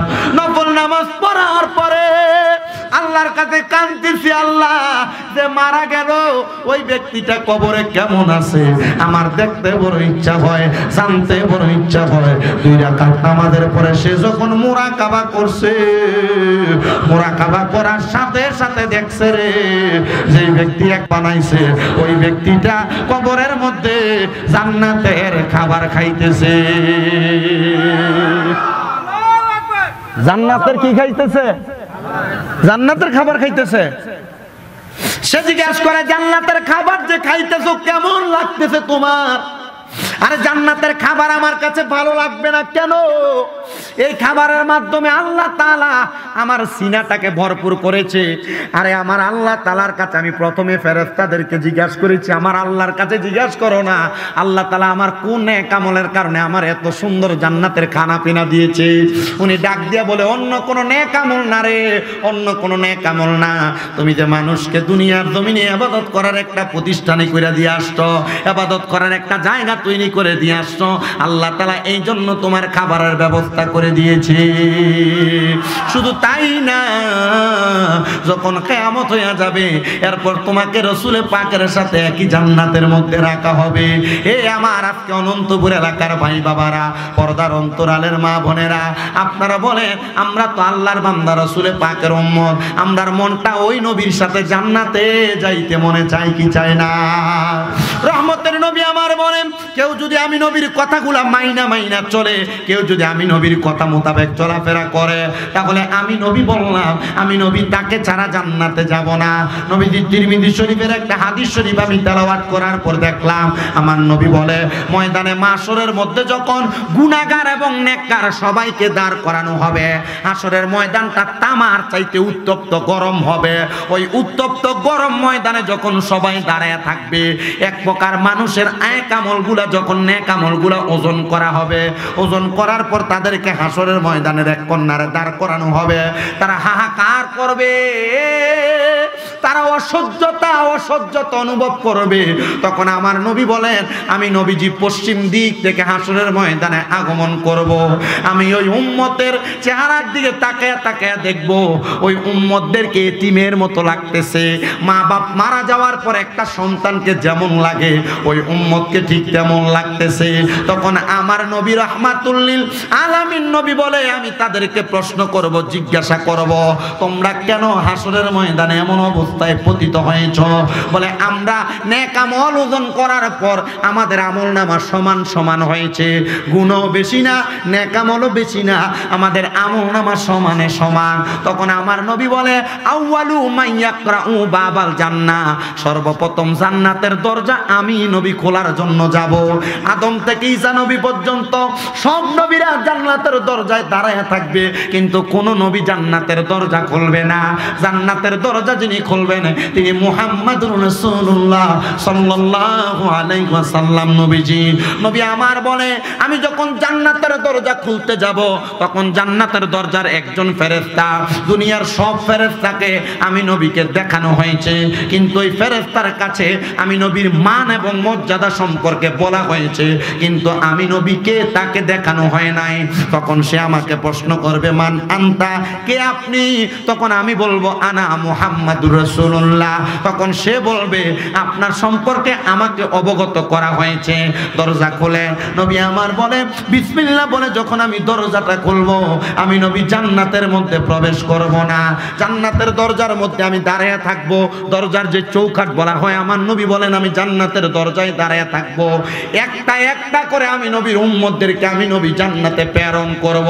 নবীজি জান্নাতে প্রেরণ করবেন, শুধু তাই না, আমার নবী বলে, আমি নবীর একটা গুনাহগার উম্মত যদি দুজকে থাকে, আমি নবী জান্নাতের দরজা বন্ধ করব না। নবীজির একটা গুনাহগার উম্মত যদি জাহান্নামে থাকে, নবীজি জান্নাতের দরজা বন্ধ করবেন না। আপনি ওই নবীরে ভালোবাসেন? বলে হ্যাঁ বাসি, তো নামাজ পড়ি না। ওই নবীরে ভালোবাসেন? বলে বাসি। হারাম? বলে খাই, কি হবে? ওই নবীকে ভালোবাসেন? বলে বাসি। ওই নবীর মুহাব্বত অন্তরে আছে? বলে একবার 100 আছে। বলে যদি থাকে তাহলে ওই নবী যে যা নিষেধ করছেন আপনি পালন করেন? বলে না, করি না, তো কোনো রকম চলি আর কি। আব্বুজি মনে রাখবেন, মরণের আগে যদি ওই নবীর পথ না ধরতে পারেন, মরার পরে কি জান্নাত পাবেন? নবী আমার বলেন, শুধু তাই নয়, শাফাআতিলি আহলিল কাবাইরি মিন উম্মতি, আমার উম্মতের মধ্যে কোন উম্মত যদি কবিরা গুনাহ করে, আমি নবী তার জন্য সুপারিশ করব। নবীজি যার জন্য সুপারিশ করবে সে জান্নাতি। মনের অজান্তে যদি কোনো কবিরা গুনাহ আপনার দ্বারা হয়ে যায়, মনে রাখবেন রে মুসলমান, এটার কারণে আপনি দুজকের আগুনে জ্বলা লাগবে। তো আমি আপনাদেরকে একটা সহজ সরল কথা বলে দেই, হয়তো আপনাদের মনে কষ্ট যাবে, অনেকের গায়ে ওয়াজটা পড়ে যাবে, একটু মনোযোগ দিয়ে শোনার চেষ্টা করেন। এই যে ঈদ চলে গেল, ঈদের দিন থেকে আজকে পর্যন্ত অনেক মা বোনেরা বেপর্দা ঘুরে বেড়াইছে। অনেক মা বোনেরা রাস্তায় রাস্তায় বেপর্দা চুল ছেড়া দিয়া এলোমেলো পোশাক পরে ঘুরে বেড়াইছে। রাস্তাতে বের হওয়া যায় না। আমি চিন্তা করলাম, একটা মানুষ কিভাবে তার চোখের হেফাজত করবে, একটা পুরুষ মানুষ কিভাবে তার চোখের পর্দা মেনটেন করবে। আরে আব্বুজিরা, আরে মনে কইরেন না শুধু মহিলারাই পর্দা করবে, পর্দা পুরুষেরও আছে, পুরুষও পর্দা করা লাগবে। আমরা পর্দা করব কেমনে? রাস্তার যেই দিকে যান না কেন, নারী আর নারী, নারী আর নারী। আমি বলবো, পর্দার অন্তরালের মহিলারা, এই ঈদে যারা যারা বেপর্দা চলেছো, এই ঈদে যারা যারা বেপর্দা চলেছো, মনে রাখবা গো মা, ইন্তেকালের পরে আল্লাহর আযাব গজব তোমার জন্য প্রতীক্ষমান, তোমার জন্য অপেক্ষা করতেছে। একটা মহিলা বেপর্দা চলার কারণে আল্লাহর হাবিব নিজে বলতেছে, আদ-দাইয়ুসু লা ইয়াদখুলুল জান্নাহ, দাইয়ুস কোনদিন জান্নাতে প্রবেশ করবে না। একটা মহিলার চেহারা 40টা পুরুষ মানুষ দেখে ফেললে মহিলাটা দাইয়ুসে রূপান্তরিত হয়ে যায়। আপনার মা, আপনার বোন, আপনার স্ত্রী, আপনার মেয়েকে 40 জন তো স্বাভাবিক বিষয়, কত হাজার হাজার পুরুষ মানুষ দেখেছে, এটার কারণে তারা দুজকে যাবে। এই কথাকে আমার মা বোনেরা চিন্তা করে না। মা, আমি আমি চাই না গো তোমরা কেউ দুজকের আগুনে জ্বলো, আমি চাই না গো তোমরা কেউ জাহান্নামের আগুনে জ্বলো। ওই তুমি সুন্দর করে সাইজা রাস্তাতে বের হওয়ার কারণে আল্লাহ তাআলার জাহান্নামের আগুন তোমার জন্য অপেক্ষা করতেছে। বলে হুজুর কেমনে গো, কেমনে অপেক্ষা করতেছে? আরে আমার নবী বলে আমি যখন আল্লাহ তাআলার কাছে মেরাজ করতে সাক্ষাৎ করতে গিয়েছিলাম, আমাকে আল্লাহ তাআলা দুইটা নিদর্শন দেখাইছে, একটা জান্নাত আর একটা জাহান্নাম। আমি জাহান্নামে তাকায়া দেখলাম তিন প্রকার নারীকে কষ্ট দেওয়া হইতেছে। এক প্রকারের নারী দেখলাম যে নারীদের মাথার চুলগুলাতে ঝুলাইয়া ঝুলে আগুনের উপর সেক দেওয়া হইতেছে। নবী গো ওই নারী কারা? বলে ওই নারীগুলো তারা যেই নারীগুলা তাদের মাথার চুলকে উঁচা উঁচা করে বাইন্দা বাইন্দা বেড়াইছে। আর উঁচা করে বানবো দূরের কথা, আমাদের মা বোনের রাস্তায় চুল ছেড়ে ছেড়ে হাঁটতেছে, ব্যাপারটা করে করে হাঁটতেছে। আমি আমার আম্মুজিদের কাছে বলবো গো মা, আল্লাহর জান্নাত যদি পাইতে চাও এমন চুল ছাড়া বন্ধ করে দাও। আব্বুজিরা আপনারা মনে রাখবেন আল্লাহ তাআলার কোরআন বলে ওয়াকারনা ফি বুয়ুতিকুন্না ওয়ালা তাবাররাজনা তাবাররুজাল জাহিলিয়াতিল উলা। আল্লাহ কয় তোমরা তোমাদের নারীদেরকে জাহিলিয়া যুগের মহিলাদের মতো বেপরদা ভাবে বের হতে দিও না। তুমি যে বের হতে দাও এটার জন্য তুমি জাহান্নামের আগুনে জ্বলা লাগবে। নবী আমার কয় শুধু তাই না রে, আমি দেখছি আরেক প্রকার মহিলা যাদের স্তনগুলার মধ্যে গরম লোহার রড লাগিয়ে দিয়ে আগুনের মধ্যে সেক দেওয়া হইতেছে। নবী গো তারা কারা? বলে যেই মহিলারা পোশাক পরে উলঙ্গ অবস্থায় ছিল, এমন জামা কাপড় পরতেছে যেই জামা কাপড়ের উপর দিয়ে তাদের শরীরের বডি স্ট্রাকচার পর্যন্ত আইডিয়া করা যাচ্ছে। এমন বোরকা পরতেছে মহিলারা যেই পোশাক পরার কারণে এদের পোশাকের বোরকার উপর দিয়ে তাদের বডি স্ট্রাকচার মানুষ আইডিয়া করতে পারতেছে। মা বোনেরা যারা টাইট ফিটিং বোরকা পরো, জামা কাপড় পরো, তোমাদের কাছে আমি করো ধরে আবদার করি গো মা, এটার কারণে জাহান্নামের আগুনের সেক তোমার শরীরের মধ্যে লাগবে। আমার নবী কয় শুধু তাই না রে, আরেক প্রকারের মহিলা তাদের জিহ্বার মধ্যে গরম শিক লাগায় দিয়ে আগুনের মধ্যে তাদেরকে সেক দেওয়া হয়েছে। নবী তারা কারা?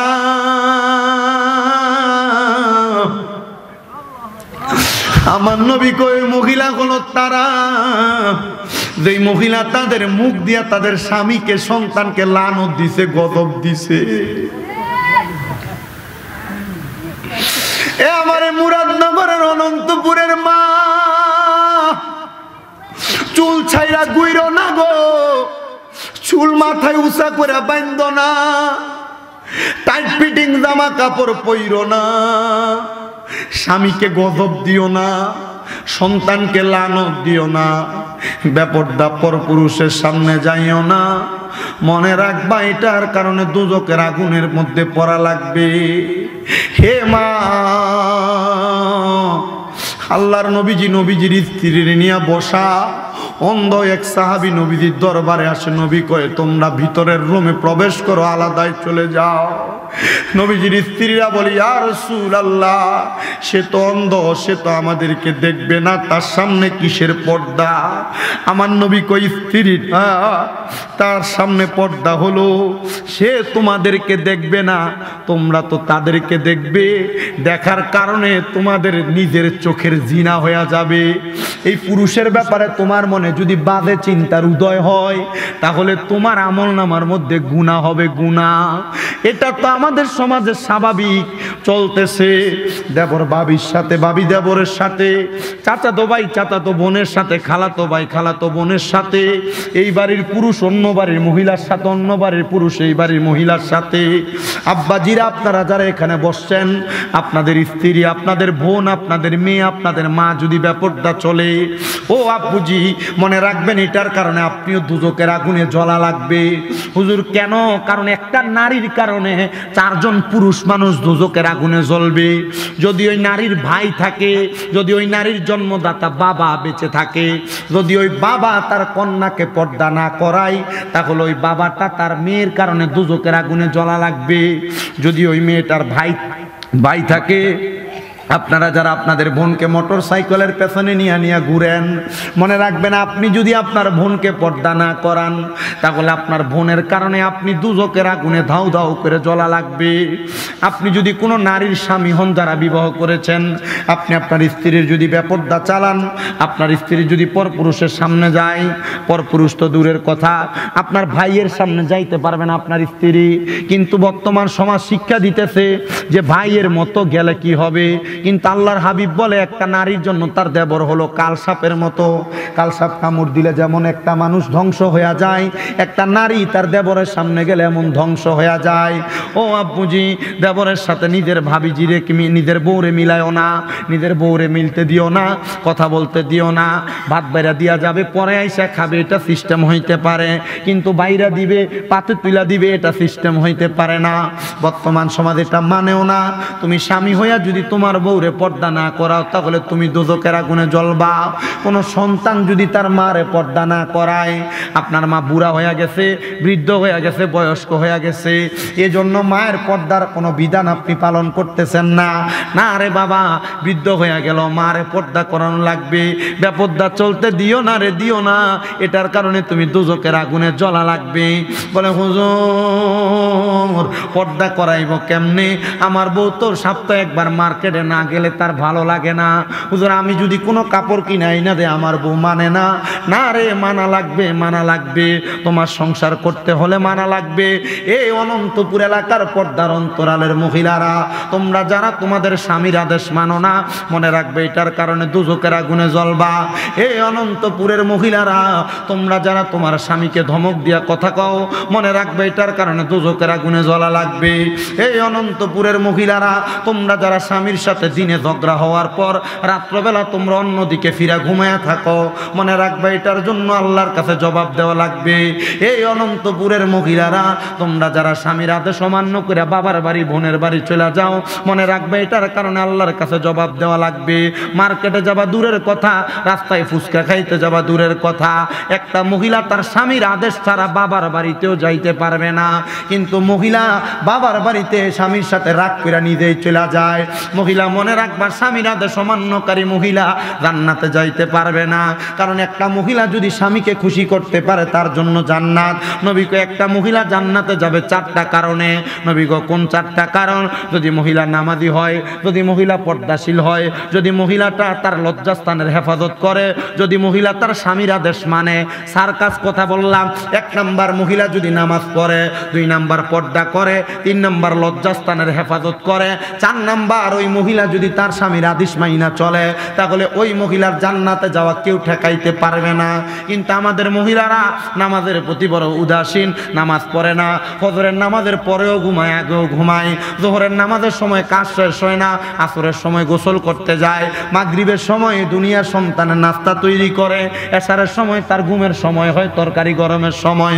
মহিলা পর্দাও করে না, গায়ে হলুদের অনুষ্ঠানে বেহায়ার মতো নাচানাচি করে, মহিলা বেপর্দাভাবে রাস্তার মধ্যে ঘোরাফেরা করে, মহিলা পর্দা করতে চায় না, লজ্জাস্থানের হেফাজত করবে দূরের কথা, স্বামী প্রবাসে থাকার কারণে মহিলা জিনা ব্যভিচার করে বেড়ায়, মহিলা মন্দ কাজ করে বেড়ায়।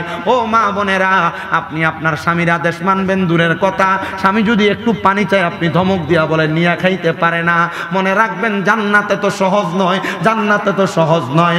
আপনারা বলেন মা বোনেরা, জান্নাত পাওয়ার জন্য এই কাজগুলো ঠিকভাবে আদায় করার দরকার আছে না না? আজকে বাড়ির যে কইব দেখছেন হুজুর কি কইছে, হিজনালু হিজাই তো লাকড়ি লাগে, এই লাকড়ির কামই তো তারা করে না, কইতাছে রান না হুদা। আপনারা একটু দূর কষ্ট দিতেছে আপনারা, আপনারা কি জায়গা নাকি জানগা? আচ্ছা ঠিক আছে, ঘুম ধরে লেছে না, কারণ ঈদের দিন তো, ঈদ গেল না, মোটামুটি এই রোজা ভাঙার পরে শরীরটা একবারে মেসমেস করে, এরপর আবার এই মাছ গোস্ত খাইতে খাইতে শরীরটা একটা আলসিয়া লেগে গেছে, ঘুমাইলে যখন ঘুমই শেষ হয় না। কথা কই না তো, আজকে সকাল 7টা-21 বেজে গেছে, আমার চোখ লাগে না, 7টা-21 আমার চোখ লাগে না। বলে হুজুর রাতকে ঘুমাইছে না? না, এই 7টা-21 পর্যন্ত অন্য চোখ লাগেই না। এরপরে শুইছে, হঠাৎ করে চোখ খুলে দিয়ে 1টা-21 বাজে, মোটামুটি বালা টাইমে উঠছি, তাও এটা আর গোসল গা গোসল হয়েছে না। নামাজ ফিরে আবার ঘুম, কড়া ঘুম, শরীর একটা অলসতা এসে বসছে। আর আমার তো মনে করেন আলহামদুলিল্লাহ আপনাদের দোয়ার বরকতে ওই ফেব্রুয়ারি একবার মানে রোজার আগের দিনও আমি 2টা মাহফিল করছি আলহামদুলিল্লাহ। কন্যা রোজার মাসে এমনি কাটাইছি না, একা একা তারাবি পড়াইছি। বললাম না এমনি কাটেন, একা একা তারাবি পড়াইছি। পরে এরপরে মাদ্রাসা মেনটেন, এবার জিজ্ঞান না, এবারে বইয়া ছিল মনে হয় 1-1.5 ঘন্টা, যখন তাদের ছুটি, মাদ্রাসা বাচ্চাদেরকে ছুটি দিতে হয় না। তা আপনাদের বললাম না 6 মাদ্রাসা, 3 মাদ্রাসা 3 হুজুর দিয়ে কন্ট্রোল করাইছি। একটাতে তারা সময় দিয়েছিলাম 12টার মধ্যে ছুটি দিব, আমি মনে আইছি 12:34 ছুটি দিতে টাইম মতো দিতে পারিনি। তা আলহামদুলিল্লাহ আপনাদের দোয়ায় চলতেছে রানিং। আপনারা শুধু দোয়া করবেন, আমার মাদ্রাসার পোলাপান্ডির লেগে দোয়া করবেন, আর আমার লেগে দোয়া করবেন, আমার ওস্তাদের লেগে দোয়া করবেন, করবেন নি ইনশাআল্লাহ। তো ভিডিওতে যে ওয়াজ করছি এই ওয়াজ কামে লাগতো না যদি হুইন্না মাইন্না চলে আর কি। এরা চিন্তা করবো হুজুর ওয়াজ যে কইরা দিয়া যাইতেছেন, আমরা জামাই যে আমরার কথা মনে না, জামাই যে আমরার মুখ মারানি জি কয়ে গালি দেয়, বেড়াইতে দোষ আছে না নাই? আপনারা দোষটা একটু কইয়া যাই, তাহলে মোটামুটি ওয়াজ সবাই পক্ষে যাবে। খিচুড়ি রেডি হয়েছে নি খবরটা বললাম, গনাইতেছে ওয়াজ করবো নি ইনশাল্লাহ। আপনারা যারা স্ত্রীদেরকে গালি গালাজ করেন,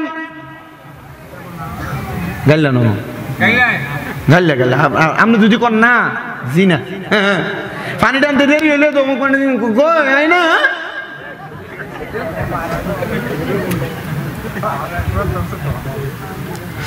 আপনারা যারা স্ত্রীদের মা বাবার নাম তুলে গালি দেন, আল্লাহর নবী বলে তোমরা তোমাদের মহিলাদের মা বাবার নাম তুলে গালি দিবা না। নবীজি কেন? আমার নবীকে আমি নবী হইলাম মহিলাদের বাবা, তো গালি যদি বেডির মারে দেন, তাহলে নবী যদি বাবা হয়, তাহলে চিন্তা কইরা দেখেন গালিটা কার উপরে যায় পড়ে। সাবধান, সতর্ক, নবীর উপরে গালি পড়ে।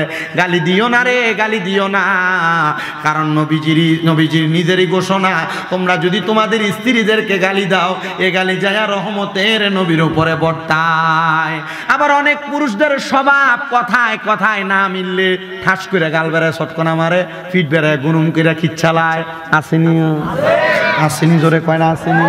আব্বুজি আমার নবী বলতেছে তোমরা তোমাদের স্ত্রীদেরকে তোমরা প্রহার করো না, গালের ভিতরে মাইরো না।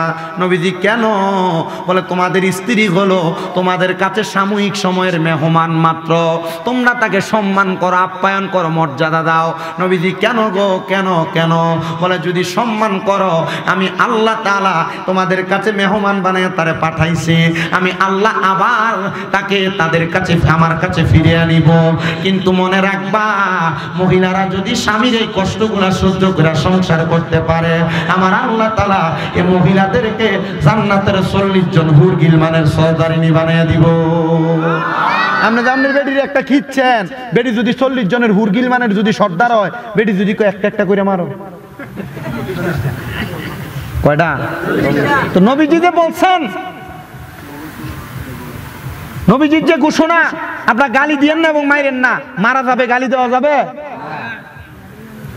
বড় সতর্কতা অবলম্বন করেন, সাবধানতা অবলম্বন করেন। মা বোনরা আপনারা একটু বুঝা নিয়েন, স্বামীরা সারাদিন কষ্ট করে আসে, একটু পানি চাইলেন না, করেন না, লইয়া খাইতে পারেন, এই কথা বললেন না। তখন যখন মহিলা তার স্বামীর অবহেলা করে, নিজের বউর কাছে পানি খুঁজলে দেয় না, লগের বাড়িতে যাইয়া পানি চাইলে লেবুর শরবত বানায় দেয়, তখন আর এই জামাইয়ের নিজের বউরে ভালো লাগে না, লগের বাড়ির বাবিডারে ভালো লাগে।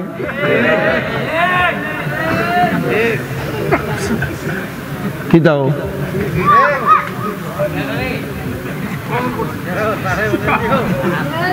আল্লাহ আমরারে বুঝার তৌফিক দিক,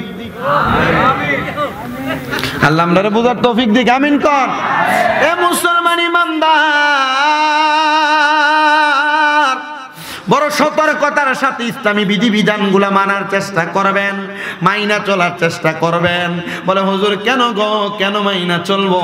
কারণ এই মানার মাধ্যমে আপনি জান্নাত পাইবেন, আপনি নাজাত পাইবেন। আরো একটু বলার চেষ্টা করি আপনাদেরকে এই ব্যাপারে, আপনারা আপনাদের স্ত্রীদেরকে মোহাব্বত করবেন, ভালোবাসবেন।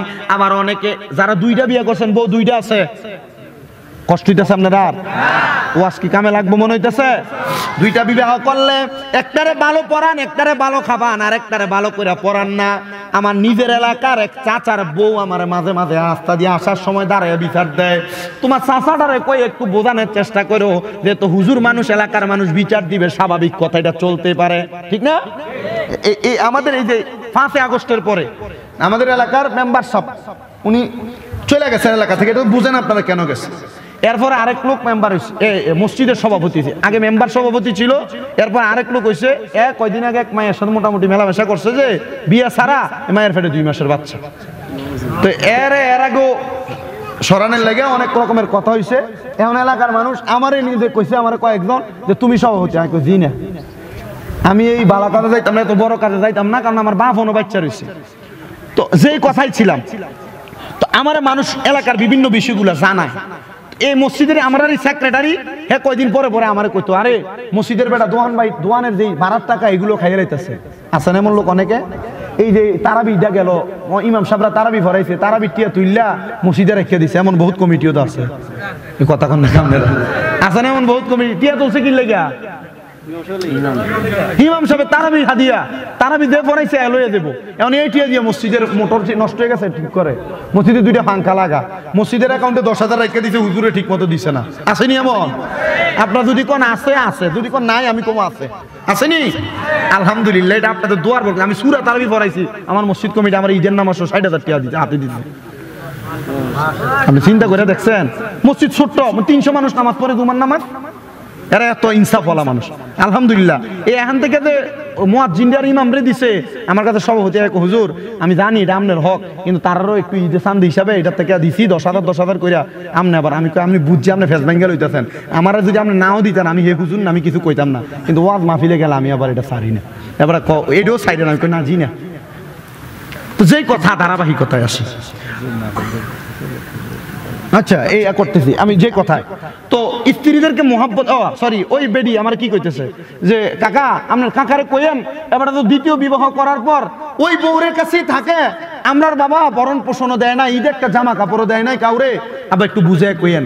আমি ওই পুরুষদেরকে বলছি যারা 2টা বিবাহ করছেন, 2টা বিবাহ করা না যায় না, যদি আপনি আপনার ভিডিওতে কইব মা গো এবার তো আমরা বেটা লাইফ হয়ে যাবো গা, না গো মহিলা শোনো, তুমি তোমার এই পুরুষকে যদি শান্তিতে রাখতে পারো, যদি তোমার পুরুষকে যদি অশান্ত না করো, যদি তোমার স্বামীর দায়িত্ব ঠিক মতো পালন না করো, এ জামাই 2টা বিয়ে করবো।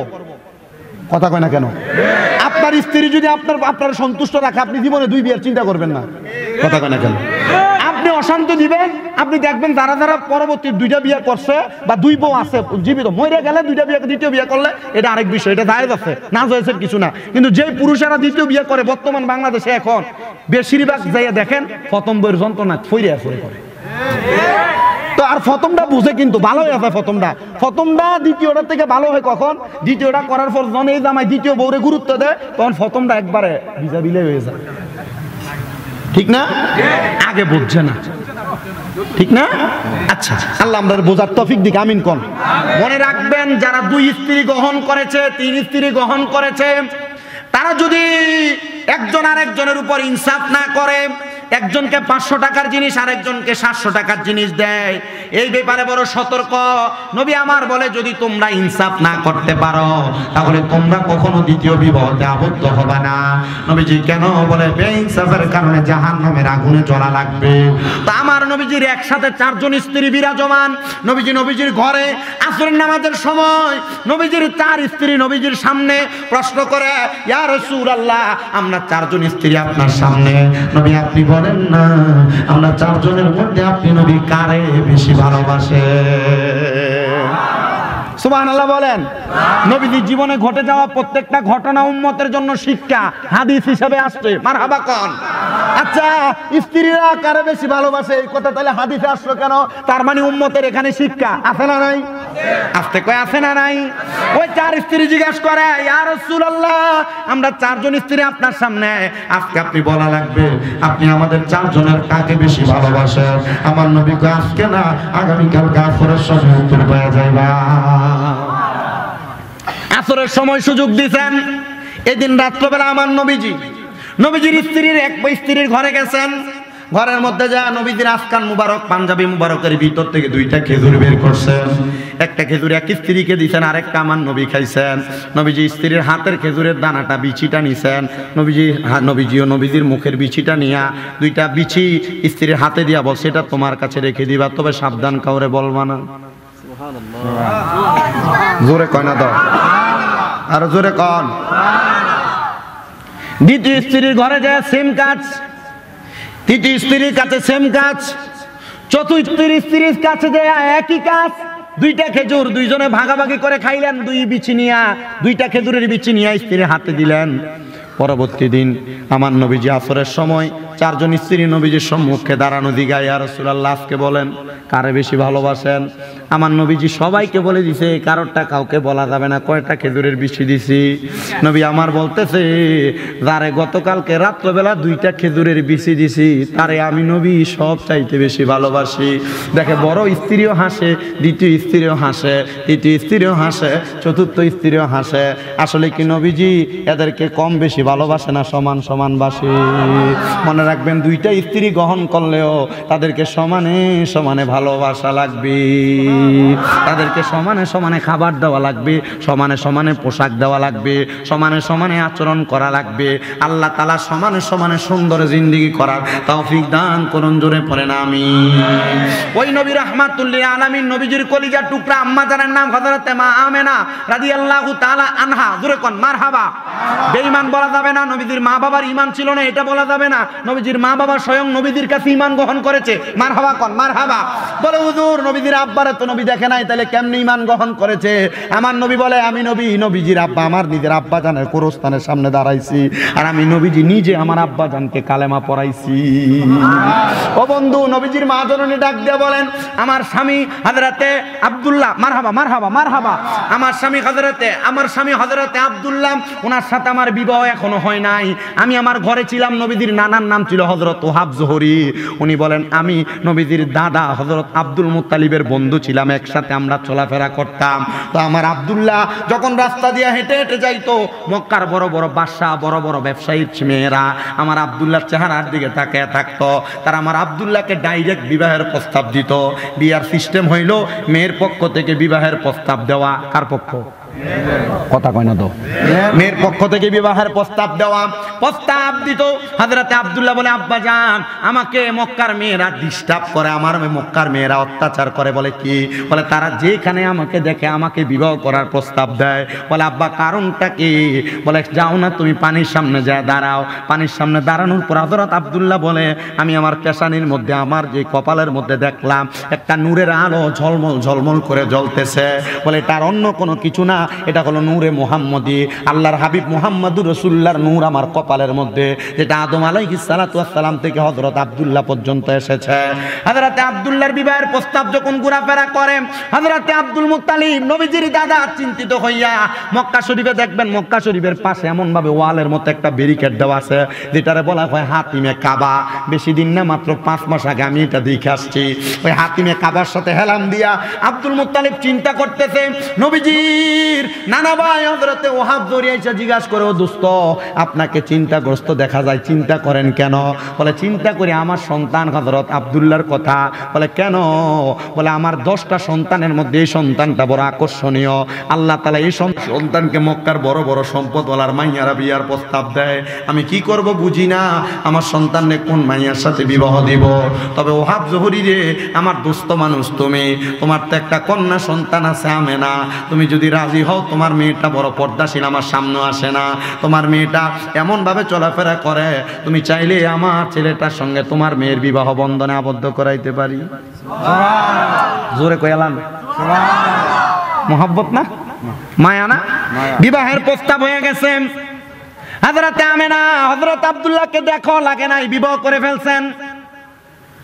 হযরতে আমেনা ডাক দিয়া কয় বিবাহ বন্ধনের পরে হযরত আব্দুল মুত্তালিব নিজেই বলতেছেন বাসর ঘরে প্রবেশ করার পর পরবর্তী দিন আমি যখন বের হইলাম, বের হওয়ার পর যেই মেয়েরা আমার বিবাহের প্রস্তাব দিত তারা আমার চেহারার দিকে তাকাচ্ছে না।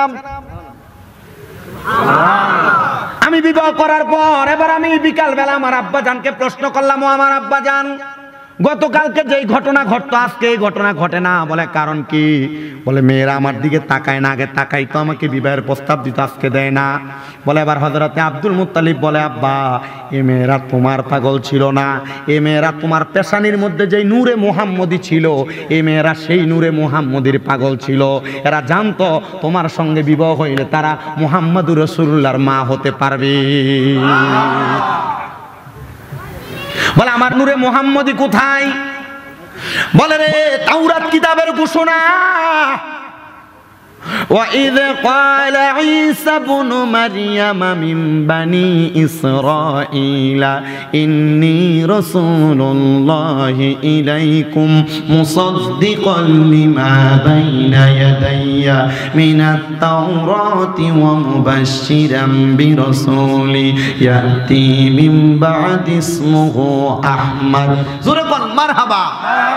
তাওরাত কিতাবে ওই নবীর আগমনের কথা সরাসরি ঘোষণা দেওয়া, ওই কিতাবে নিজেই লিপিবদ্ধ করে হযরতে আব্দুল্লাহ যখন মা আমেনার সঙ্গে বিবাহ বন্ধনে আবদ্ধ হয়ে বাসর করে গেছে, মা আমেনা হযরত আব্দুল্লাহর কপালে একটা চুম্বন করছে, বাবা আব্দুল্লাহ মা আমেনার কপালে একটা চুম্বন করছে। ওই চুম্বনের সাথে সাথে বাবা আব্দুল্লাহর কপাল থেকে নূরে মুহাম্মদী মা আমেনার রেহেমের মধ্যে চলে গেছে। ওই মা আমেনা দুনিয়ার জমিনের মধ্যে সন্তান জন্ম দিছে মুহাম্মদুর রাসূলুল্লাহ। দামি না কম দামি? আর কেমন দামি? আল্লাহর কোরআন কয় হুয়াল্লাযী আরসালা রাসূলাহু বিল হুদা ওয়া দীনিল হাক্কি লিইয়ুযহিরাহু আলাদ দীনি কুল্লিহি ওয়ালাউ কারিহাল মুশরিকুন। মারহাবা। এ রাসূলকে আল্লাহ তাআলা হেদায়েতের বাণী সত্য ধর্ম নূর দিয়ে পাঠাইছে। মারহাবা কন্যা। ওই নবীজির নূরের আলোকে অনেকে তাদের ফু দ্বারা বন্ধ করে দিতে চায়। আল্লাহ কয় এরা কেউ না, এরা মুশরিক, এরা বেঈমান। আর ওই মুহাম্মদুর রাসূলুল্লাহ বলে জগতের মানুষ আমি নবী আগমন করার পর থেকে সত্য ধর্মের দাওয়াত দেয়া যায়। তোমরা যদি সত্য ধর্ম পালন করো তাহলে তোমরা তিনটা কাজ বেশি বেশি করো। বলে কোন তিনটা কাজ করব? বলে এক নাম্বার ওয়া'বুদুল্লাহ ওয়া লা তুশরিকু বিহি শাইআ ওয়া বিল ওয়ালিদাইনি ইহসানা। তোমরা আল্লাহ তাআলার ইবাদত করো, আল্লাহর সঙ্গে শিরিক করো না। তোমাদের পিতা মাতার খেদমত করো, পিতা মাতার খেদমত করো, পিতা মাতার প্রতি ইহসান করো। কিন্তু বর্তমান সমাজ এমন পচা, এমন নিকৃষ্ট, এমন নিচে নেমে গেছে, সন্তান বিবাহ করার পর মা বাবার এতটা বাধ্যগত থাকে না। বলে হুজুর আমরা তো বাধ্যগত, আমি সবার কথা বলি না, যারা অবাধ্য আমি তাদের কথা বলতেছি। মনে রাখবেন আল্লাহ তাআলার সন্তুষ্টি অর্জন করার জন্য আল্লাহর ইবাদত, শিরিক মুক্ত ইবাদত এবং মা বাবার খেদমত এটা আপনার জন্য জরুরি। বর্তমান সমাজের মধ্যে মা বাবার খেদমত করবে দূরের কথা, সমাজের মধ্যে মা বাপরে ভাত খাওয়ানি নিয়ে দ্বন্দ্ব হয়, মা বাবার খানা নিয়ে দ্বন্দ্ব হয়, মা বাপরে কার ঘরে রাখবে এটা নিয়ে বিচার বসে, দরবার বসে। আমি আপনাদের সবার কাছে বলবো যারা মা বাপকে জুদা করে দিয়েছেন, আলাদা করে দিয়েছেন, পারলে দেন আপনার পাও আমার সামনে দেন, আমি স্বামীর দাদা জিব্বা লাগে আপনার পা পরিষ্কার করে দিব। শুধু ওয়াদা করবে এখান থেকে যাওয়ার পর মা বাবার পা ধরে মাপ চাইবেন। বলে মা ও আব্বা জান আল্লাহর রাস্তায় আপনার পায়ে ধরে আমি মাপ চাই, আমাকে আপনি ক্ষমা করে দেন। মা বাপ যতক্ষণ না আপনার ক্ষমা করছে ততক্ষণ আপনি পা ছাইরেন না। কারণ মা বাবার জন্য টাকা পয়সা খরচ করলে দাম কমে না, সম্মান কমে না, ইজ্জত কমে না। অনেক সন্তান মা বাপরে আলাদা করে দিছে, জুদা করে দিছে, এক সপ্তাহে বের করে আরেক সপ্তাহে বের করে ভাগ করে করে খানা খায়। আরে মা বাপ তো তোমরা 3 ভাই 4 ভাইকে লালন পালন করছে, কেমনে তোমরা ওই মা বাপরে লালন পালন করো না, দাদা করে দাও। এ পর্দার অন্তরালের মহিলারা তোমাদের যাদের শ্বশুর শাশুড়ির তোমরা খাওয়াও না, জুদা করে দাও, তুমি হইলা বোকা। বলে হুজুর কেন? মনে রাখবা কোন স্বামী যদি তার মা বাপরে খাওয়ায় তার ইনকামে বরকত হয়। কারণ একটা সন্তান যদি তার মা বাবার পেছনে মাত্র 1 দিরহাম খরচ করে, মানে বাংলা 1 টাকা 2 টাকা 5 টাকাও খরচ করে, আল্লাহ তাআলা ওই সম্পদকে লক্ষ কোটি গুণ বাড়ায়া সন্তানের কাছে ফেরত দিয়া দেয়। সন্তান আবদার করি, পায়ে হাত দিয়া বলি আম্মা আব্বার প্রতি একটু সদাচরণ করে, আম্মা আব্বার প্রতি একটু মায়ার নজর দিও। কিন্তু অনেকে চিন্তা করে হুজুর বাড়িতে যাই আমি কার পায়ে ধরে মাপ চাইবো, আমার তো মা নাই, আমার মা জান অন্ধকার কবরে। হুজুর আমার তো আব্বা নাই, আমার আব্বা অন্ধকার কবরে। যে 2 দিন আগে ঈদুল ফিতর চলে গেল, ভাইয়ের জন্য কাপড় কিনছো, বউয়ের জন্য কাপড় কিনছো, তোমার মাইয়ার জন্য কাপড় কিনছো, কিন্তু তুমি তোমার মার জন্য একটা কাপড় কিনতে পারো নাই। কেমনে কিনবা? মা অন্ধকার কবরে, কিন্তু মা ফিরা কাপড় রাস্তার মধ্যে টাকা পয়সা বাইন্দা বাইন্দা তোমারে মানুষ করছে।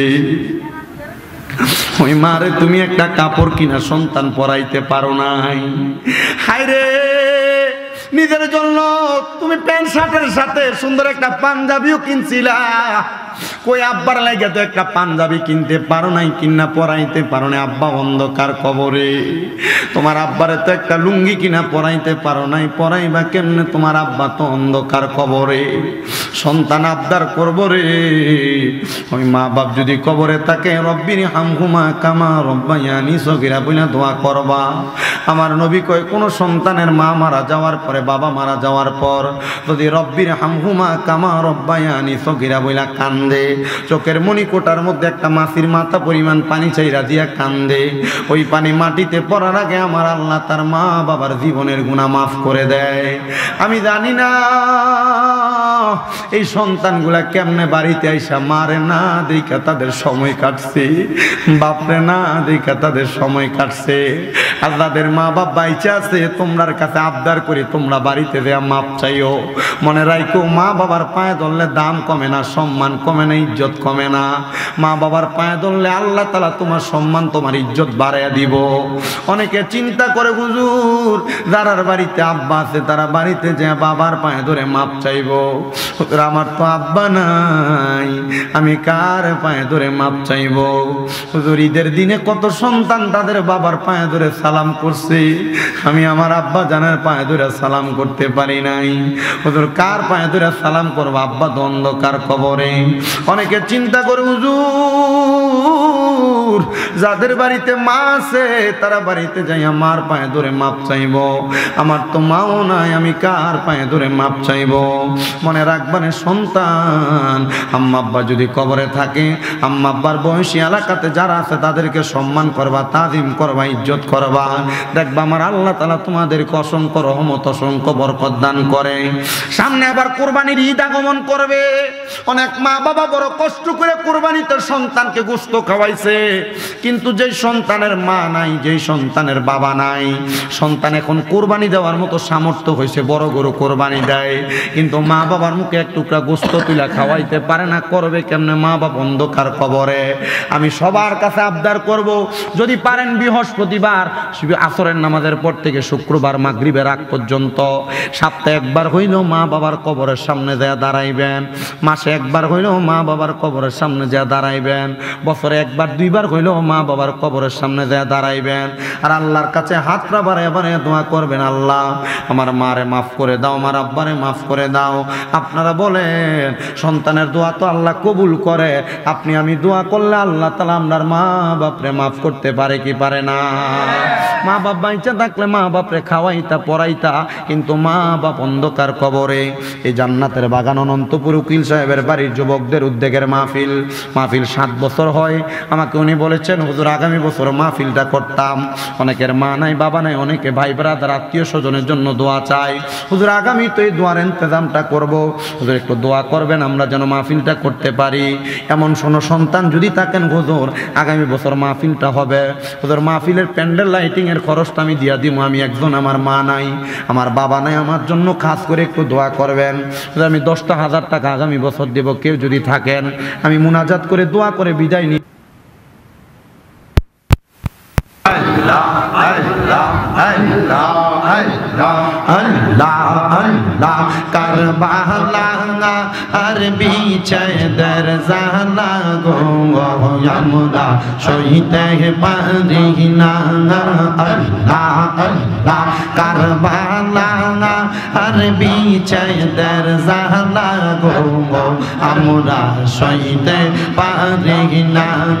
আল্লাহ আল্লাহ হাসান শহীদ জহরেতে হোসেন কারবালা লাগায় হাইরে হাসান শহীদ জবরেতে হোসেন কারবালায় কারবালা আর বিচার জালা গো আমরা সহিতে পারি না আল্লাহ আল্লাহ মুহররমের 10 তারিখে ঘটল কি ঘটনা আইরে মুহররমের 10 তারিখে ঘটল কি ঘটনা কারবালা আর বিচার জালা গো আমরা সহিতে পারি না মারহাবা আল্লাহ আল্লাহ আল্লাহ কে মারলো রে মায়ের যত নের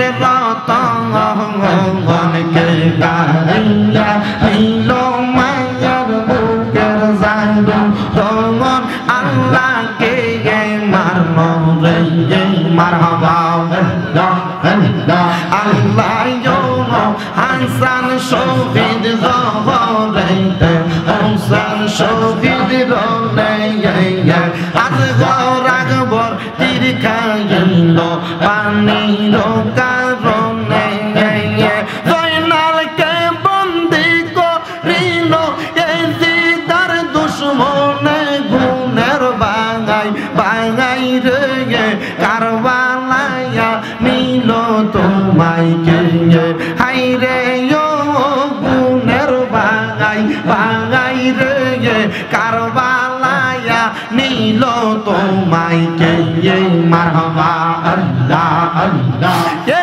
দিদার দুশ্মনে তোমায় মারিল পরানে গুণের বাঙাই বাঙাই রে কারবালায়া নিল তোমায় কে আল্লাহ আল্লাহ আল্লাহ আল্লাহ আল্লাহ আল্লাহ আল্লাহ আল্লাহ আল্লাহ আল্লাহ আল্লাহ আল্লাহ আল্লাহ লা ইলাহা ইল্লাল্লাহ লা ইলাহা ইল্লাল্লাহ মুহাম্মদ রাসূল আখিরাতে পার হবি তুই ফুল সিরাতের পোল আখিরাতে পার হবি তুই ফুল সিরাতের পোল আল্লাহ আল্লাহ আল্লাহ আল্লাহ আল্লাহ আল্লাহ আল্লাহ আল্লাহ আল্লাহ আল্লাহ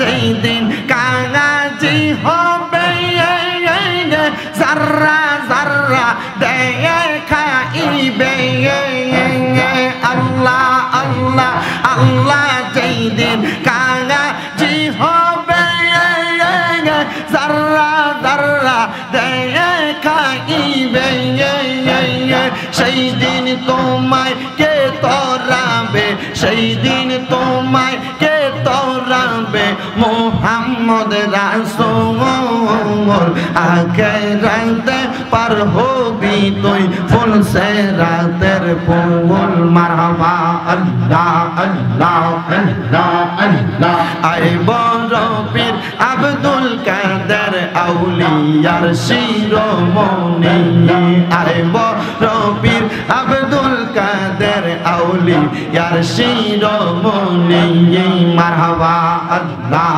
আল্লাহ তোমার ওই নামের গুণে আগুন হইয়া যাই পানে আইব রবির আব্দুল কাদের আউলিয়ার শিরোমণি আল্লাহ আল্লাহ আল্লাহ আল্লাহ আল্লাহ আল্লাহ পীরা নাই পীর দস্তগীর তুমি পীরা নাই পীর দস্তগীর তুমি মাহবুবে সুবহানি আব্দুল কাদের জিলানি আল্লাহ আল্লাহ আল্লাহ কাদেরিয়া চিশতিয়া অবদান তোমার রইয়াছে গো তরিকতের দিলা দাওয়াত শরীয়তের দিলা দাওয়াত তো গো গাউসে সামদানি আউলিয়ার শিরোমণি আল্লাহ আল্লাহ লা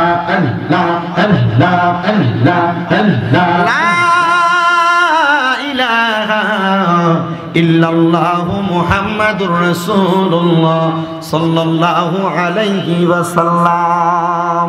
আল্লাহ তাআলা সবার মারহাবা।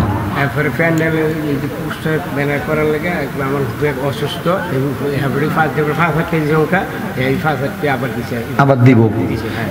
আল্লাহুম্মা আমিন। আলহামদুলিল্লাহি রাব্বিল আলামিন। আসসালাতু ওয়াসসালামু আলা রাসূলিহিল কারীম।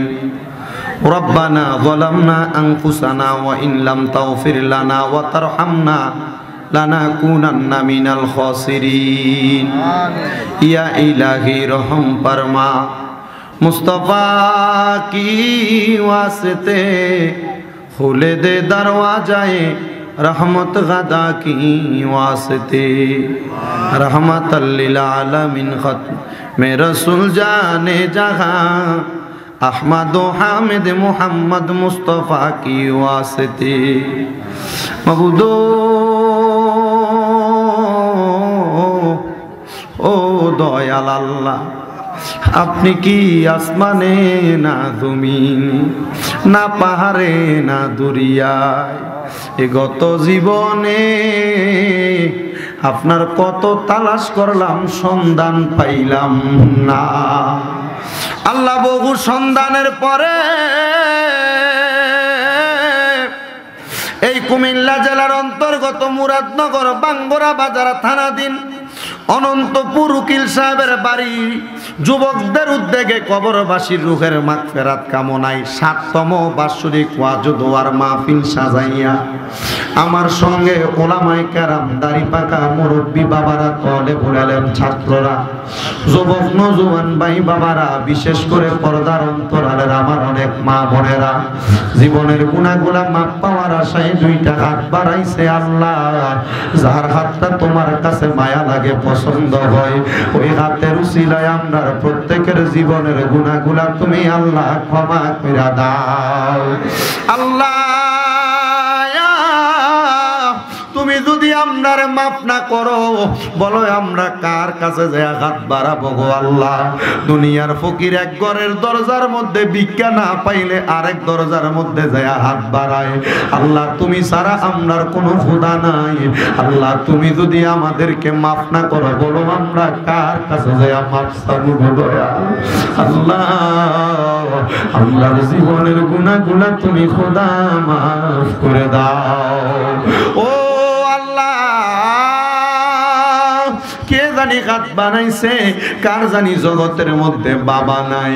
সেই বাবা রিক্সা চালাইয়া মাটি কাইটা মাথার গাম পায়ে ফালাইয়া পরের বাড়িতে বদলার কাজ কইরা সন্তানরে মানুষের মতো মানুষ করার জন্য আব্বা নিজের রক্তরে পানি বানাইছে।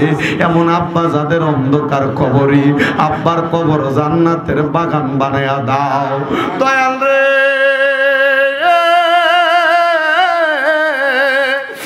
জানি হাত বাড়াইছে, কার জানি জগতে মানাই। যেই মা 10 মাস 10 দিন গর্ভে ধারণ কইরা সন্তানের প্রসব বেদনা সহ্য করতে মা আর বড় কষ্ট হইছে, নিজে না খেয়ে খাওয়াইছে। এমন মা বাবা যাদের অন্ধকার কবরে, রে আল্লাহ, আম্মায় আব্বার কবর নাজাতের ফয়সালা করে দাও। আল্লাহ, যাদের মা বাবা বেঁচে আছে হায়াতে তৈয়বা নসিব করে দাও। যাদের মা বাবা অসুস্থ আছে পরিপূর্ণ সুস্থতার নিয়ামত দান করো। আমাদের প্রত্যেককে তোমার দরবারে কবুল ও মঞ্জুর করে নাও। আল্লাহ, দাদার বংশ, দাদির বংশ, নানানি আত্মীয় স্বজনের বংশধর যারা কবরে, প্রত্যেকের কবর নাজাতের ফয়সালা করো। যারা বেঁচে আছে হায়াতে তৈয়বা নসিব করে দাও। ও আল্লাহ, ব্যবসা বাণিজ্য কাজে কর্মে চাকরি বাকরিতে বরকত দান করো। যারা পড়ালেখা করে বিদ্যা বুদ্ধি বাড়াইয়া দাও। মানে সম্মান ইজ্জতে জিন্দেগি নসিব করে দাও। আজকের মাহফিলে যারা টাকা দিয়া, পয়সা দিয়া, শ্রম দিয়া, বুদ্ধি দিয়া, পরামর্শ দিয়া, মাইক দিয়া, লাইট দিয়া, প্যান্ডেল দিয়া, মিডিয়ার বাইরা সহ সম্মানিত শ্রোতা মণ্ডলীরা যারা তাবারুকের কাজে সহযোগিতা করেছে আল্লাহ প্রত্যেককে তুমি কবুল ও মঞ্জুর করে নাও। পর্দার অন্তরালের অনেক মা বোনেরা দোয়া চায়, আমার মা বোনদেরকে কবুল ও মঞ্জুর করে নাও আল্লাহ। অনেক প্রবাসীরা বিদেশ থেকে দোয়া চায়, আমার প্রবাসীদের খাস দোয়া কবুল ও মঞ্জুর করো। প্রবাসীদের মনের নেক নেক আশাগুলা পূরণ করো আল্লাহ। প্রবাসীদের কামাই দিতে বরকত দাও, হায়াতের দিকে বরকত দাও। অনেক প্রবাসীরা এবার ঈদরা পালন করেছে বড় কষ্ট কইরা, মা বাপ হারায়া আল্লাহ আমার প্রবাসীদের আম্মা আব্বারে তুমি কবুল ও মঞ্জুর করে নাও।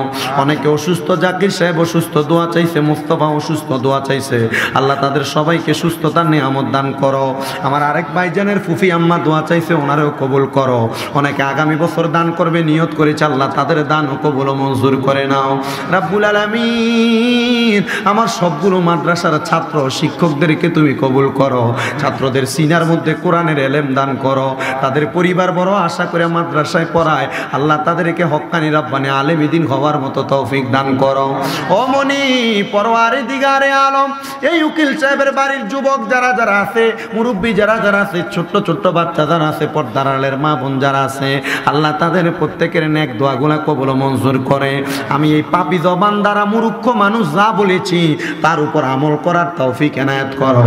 আর আমরার প্রত্যেকের মরণের আগে আখিরি জবানে মধুর কালেমা পড়ে দিয়েন লা ইলাহা ইল্লাল্লাহু মুহাম্মাদুর রাসূলুল্লাহ সাল্লাল্লাহু আলাইহি ওয়াসাল্লাম।